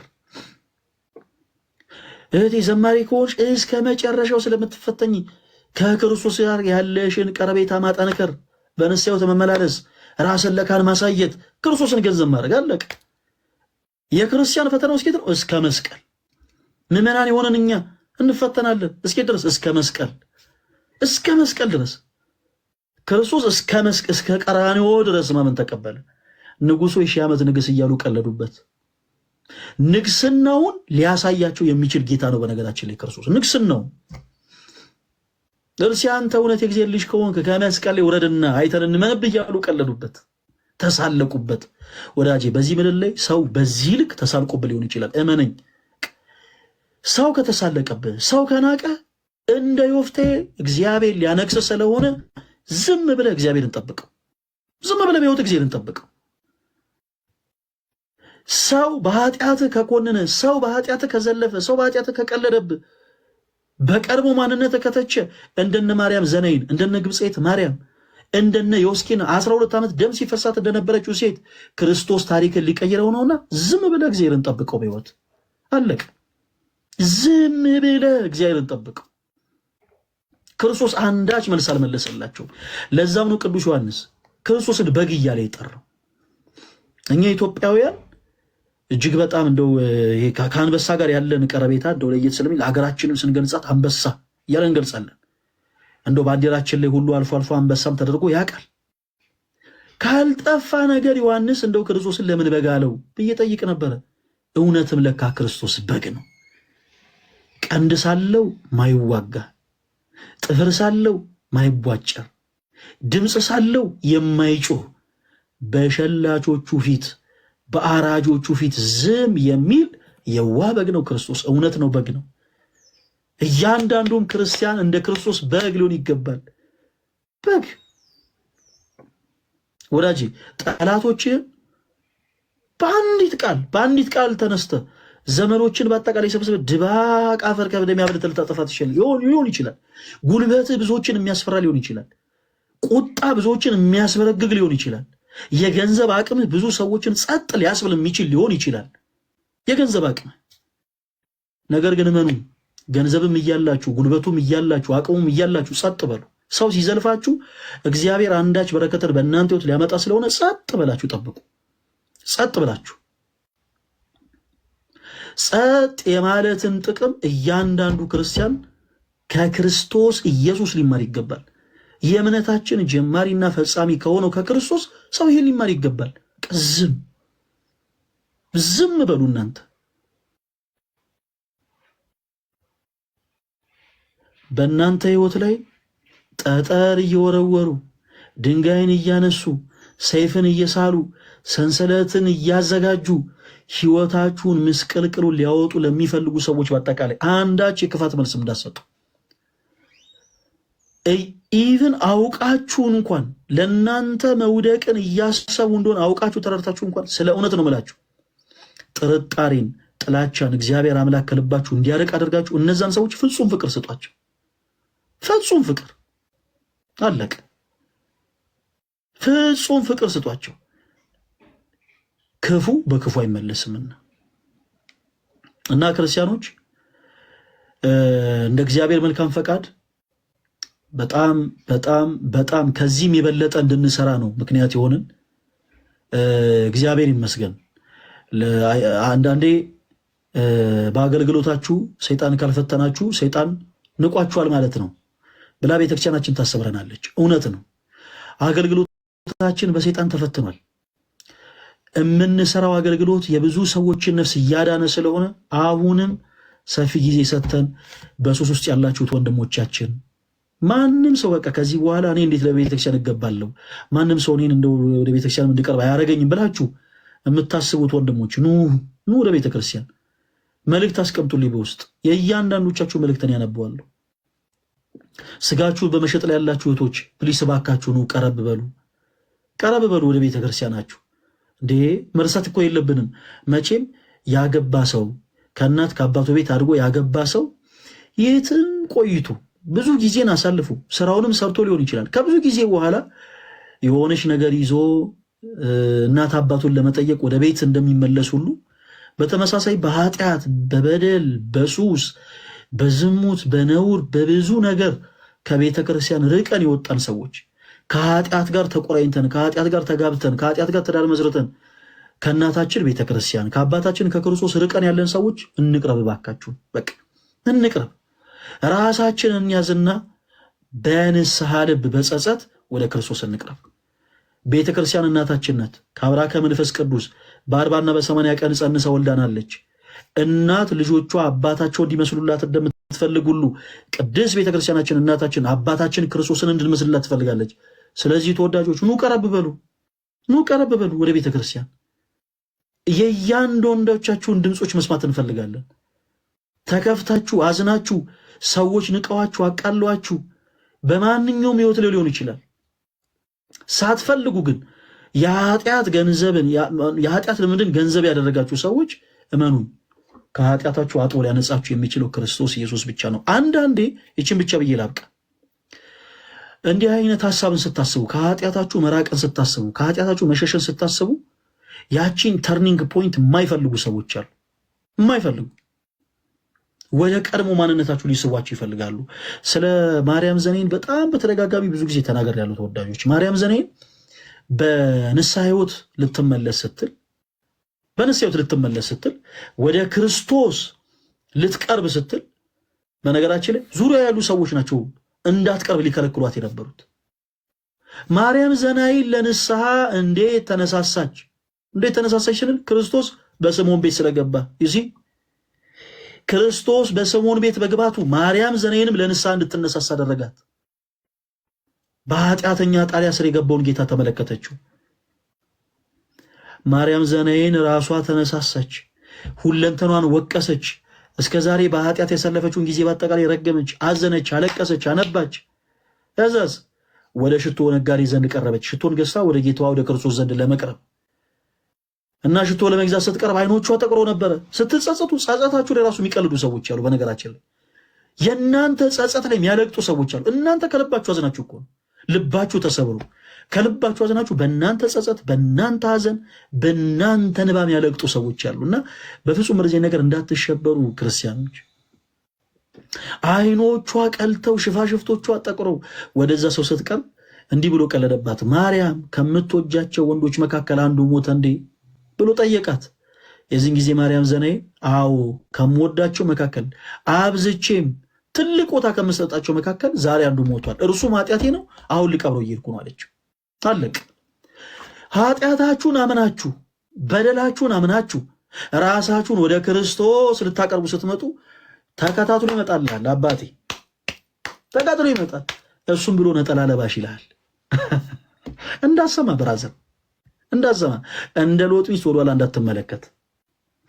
ጫት እየቃም ካብረው ተቀምጠ፣ ሲጋራ እየጨስ ካብረው ተቀምጠ፣ መጠጥ እየጠጣ እየሰከርክ አብረው ብዙ በደልን ሰርተ ይበቃኛል፣ ይሄ ዘመን በቃ ይበቃኛል፣ ራሴን ወደ ክርስቶስ አቅርቤ በንስሐ መመለስ እፈልጋለሁ፣ ከኃጢአት ድፋምነት ስሜት ደግሞ ክርስቶስ እንዲያጥበኝ ነፃ እንዲያወጣኝ እፈልጋለሁ ብለህ ወደ ቤተ ክርስቲያን ራስን ልታቀርብ ስትል እነዛው ሰዎች ተከታትለው ይመጣሉ። እሱ ብሎ ለጠላ እናውቀዋለን እኮ እናውቀዋለን። ልክ ማቴዎስ 13:54 ላይ ጌታችን ኢየሱስ ክርስቶስን አይሁዶች ምን እናውቀው የለ እንዴ ምን አባቱ እኮ ዮሴፍ ነው ምናምን እያሉ ክርስቶስን በንቀት ቃል እንደተናገሩት ይመጣሉ ተከታትለው። ምን እናውቀው ከኛ ጋር ድንጋይ ምን እያሞቀ ጫት ይቅም የነበረ ሰው አይደል እንዲላል። መመለስን ስታስብ እንዲህ አይነት ፈተና እንዳለ ማወቅ አለብን። እህቴ ስጋሽን እየሸጥን ኖረሽ በጣም ብዙ በደልን ሰርተሽ ብዙ ኃጢአትን ሰርተሽ ወደ ክርስቶስ ኢየሱስ አዎ በቃ እኔም የነገሌን የገሊትን ፈለግ ተከትዬ እኔም ራሴን ወደ ክርስቶስ ማቅረብ አለብኝ፣ በንስሐ መመላለስ አለብኝ ስትይ የራስሽ ወላጅሽ ትመጣለች። አቃት የለ እንዴ አቃት አለው እኮ ነጠላ ለብሰሽ ልብሽ ተሰብሮ አንቺ እግዚአብሔርን እያመሰግንሽ ባለበት ቅጽበት ትመጣለች። ያ ዊዛውት ኤኒ ሪዝን ይኸው ፎቶ አድሮ ይኸውላችሁ፣ ይኸው ከዚህ በፊት ይኸው ስጋዋን እየሸጠች ነበር የምትኖረው፣ ይኸውላችሁ፣ ይኸው እሷ እኮ እንደዚህ ነች። ፎር ኖ ሪዝን። ይህን ማወቅ አለባችሁ።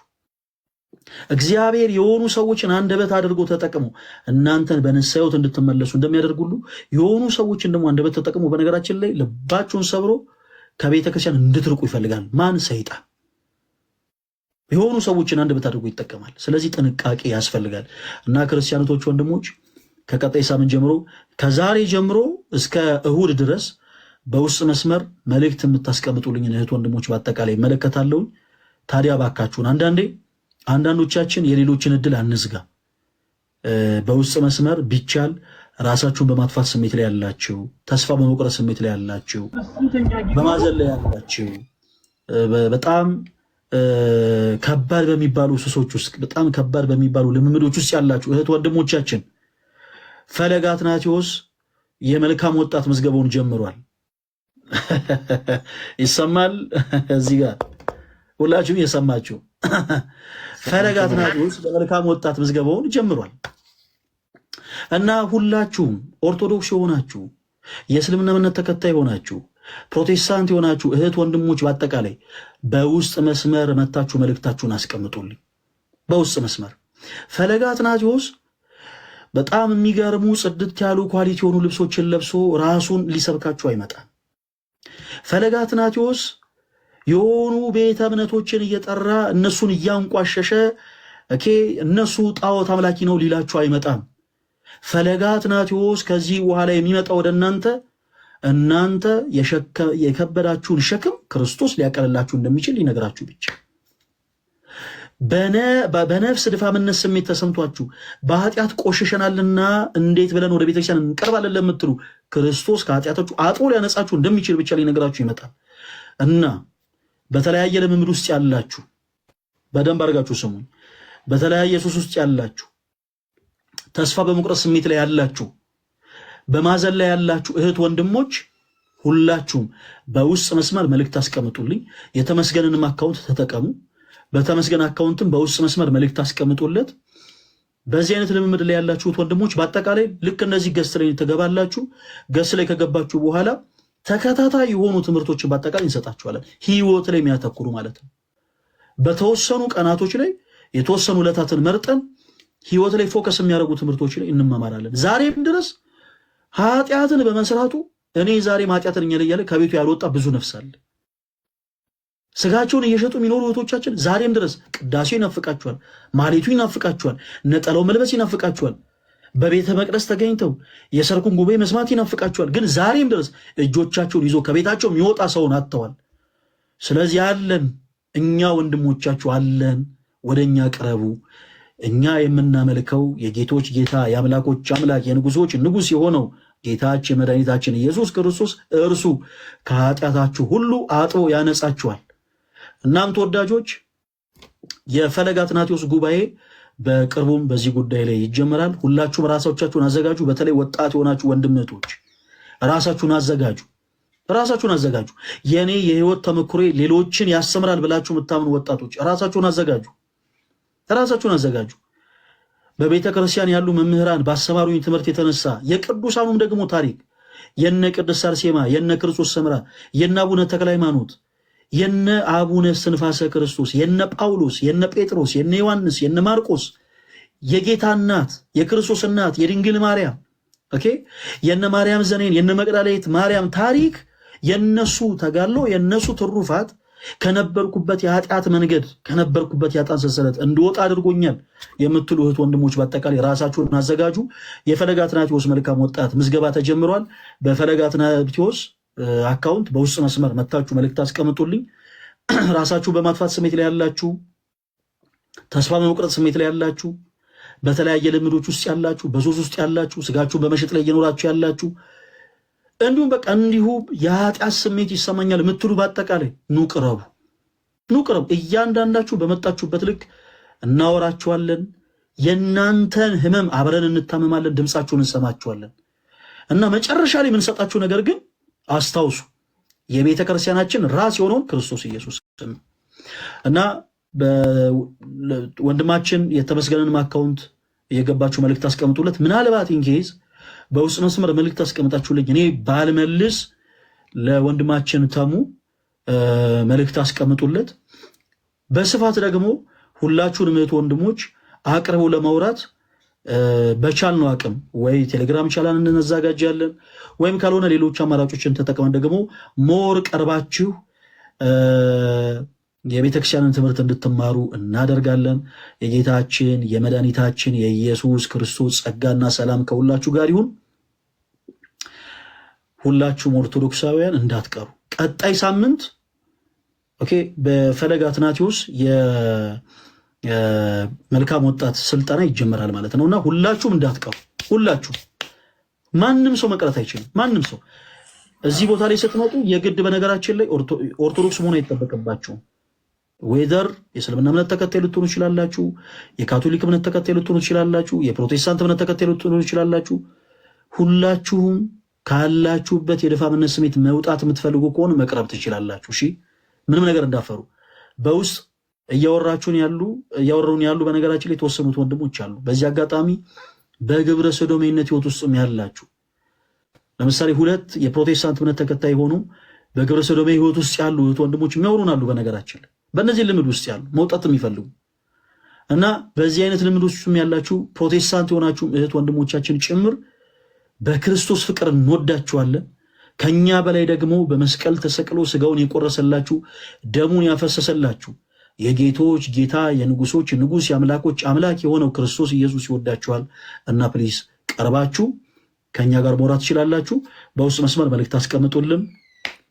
እኔም አየዋለሁ፣ ታሙም አየዋል። መልእክት አስቀምጡ። እሺ የኔ ተወዳጆች ወዳችኋለሁ። ዲያቆንዬ ድምፄ ከተሰማ አሁን ላልክበት ሐሳብ ኦርቶዶክሳዊነት ውበት ነውና ኦርቶዶክስ ሆኖ ኦሪጂናል መልካም ወጣት ለመሆን የምትጠቀሙት በትክክለኛ በኦርቶዶክሳዊ ልጆች ነውና ድንገት ዲያቆን ፈለገ አትናቴዎስ ካላነሳላችሁ ካልመለሰላችሁ ዲያቆን ጋር በተደጋጋሚ ጽፌለታለሁ ግን አልመለሰልኝም ካላችሁኝ ስፔሻል ኬዝ ከሆነ ለዲያቆን አሳየዋለሁ። በተለይ ቅድም እሱ የዘረዘራቸው ላይ ስጋችሁን የምትሸጡ በሱስ የተያዛችሁ በተለያየ አይነት ሱሶች የተያዛችሁ መልካም ወጣት ለመሆን የምትፈልጉ ኦርቶዶክሳውያን እስልምና ላይም ያላችሁ ፕሮቴስታንት ላይም ያላችሁ ካቶሊክ ላይም ያላችሁ የትኛውም ቤተ እምነት ላይ ያላችሁን እንቀበላለን። ኤቲስት ላይ እንኳን ያለ ሰው ቢሆን እንቀበላለን። ማለትም ክርስትና የህይወት ነው፣ እንድትኖሩና እንድንኖር እንቀጥላለን። ዲያቆን ይሄን ላስታውስ ብዬ ነው። ድንገት አንተ ካልመለስክላቸው እኔ መልስላቸዋለሁ። አመሰግናለሁ ታሙ። ኤኒዌይስ ያው ከዚህ በኋላ አይቀርም እና ደግሞ በዚህ አጋጣሚ ከዚህ ቀደም እኛ ጋር መታችሁ እንደ ሄሉ እንደ ሳምሪናዬ መታችሁ አንዳንድ ችግሮቻችሁን ነገራችሁን እና የክርስቶስ ኢየሱስ ቃል ደግሞ መጽናናት ሆኗችሁ አምላካችሁ ክርስቶስን አውቃችሁት በንስሐ ሕይወት ተመላልሳችሁ ራሳችሁን ለካህን አሳይታችሁ ራሳችሁን ወደ ቤተክርስቲያን አቅርባችሁ ደግሞ እንደው ረፍትን ያገኛችሁ ሰዎች ደግሞ የእናንተ ተሞክሮ ለሌሎች ሰዎች ትምህርት ሊሆን ስለሚችል በአጭር ደቂቃ እድል እንሰጣችኋለን። ምን አይነት ህይወት እንደነበራችሁ ከዛ በኋላ ክርስቶስ በምን አይነት መንገድ ደግሞ ታሪካችሁን እንደቀየረውም ደግሞ እንድትናገሩ እድል እንሰጣለን እና ብቻ እናንተ መቅረባችሁን ብቻ እንዳታቆሙ። የኔ ተወዳጆች ወዳችኋለሁ። ለወንድም ለእህቶቼ እድል ልስጥ። መሲ ፈለገዬ እንዴት ነህ? አሉልሽ መሲ ሰላም ነው። ያው ቁጭ ብዬ ተምሬያለሁ። በጣም ደስ የሚል ሁላችንን መንፈሳችንን የሚያድስ ነገር ነው። እንደዚህ ደግሞ አምሮብክ መኳንንት መስለ ደግሞ ስለመጣክ ይህን ክብር የሰጠክ የድንግል ማርያም ልጅ የተመሰገነ ይሁን። በቃ ቁጭ ብዬ ተምሬያለሁ። ግን እኔ ለአንድም ጉዳይ ነው የገባሁት። ከኔ አጠገብ አሃዱ ባልትና የሚለውን በፈለገ ስም ፎሎ እንድታረጉት ነው። ወንድሜ ነው እና ፎሎ እንድታረጉት ነው። ሁላችሁም ከኔ አጠገብ አሃዱ ባልትና የሚለው 839 ያለውን ፎሎ አርጉት እና ፈለገዬ በጣም ነው የምወድክ ማከብርክ። በዚሁ ቀጥል። ፎሎ ያረጋችሁኝ ሁላችሁንም ደግሞ አመሰግናለሁ። ይሄን አካውንት ብቻ ፎሎ አርጉት። ቴንኪዩ ሁላችሁ። አሜን። መሲ በጣም ነው የማመሰግነው። እግዚአብሔር ያክብርልኝ። መሲ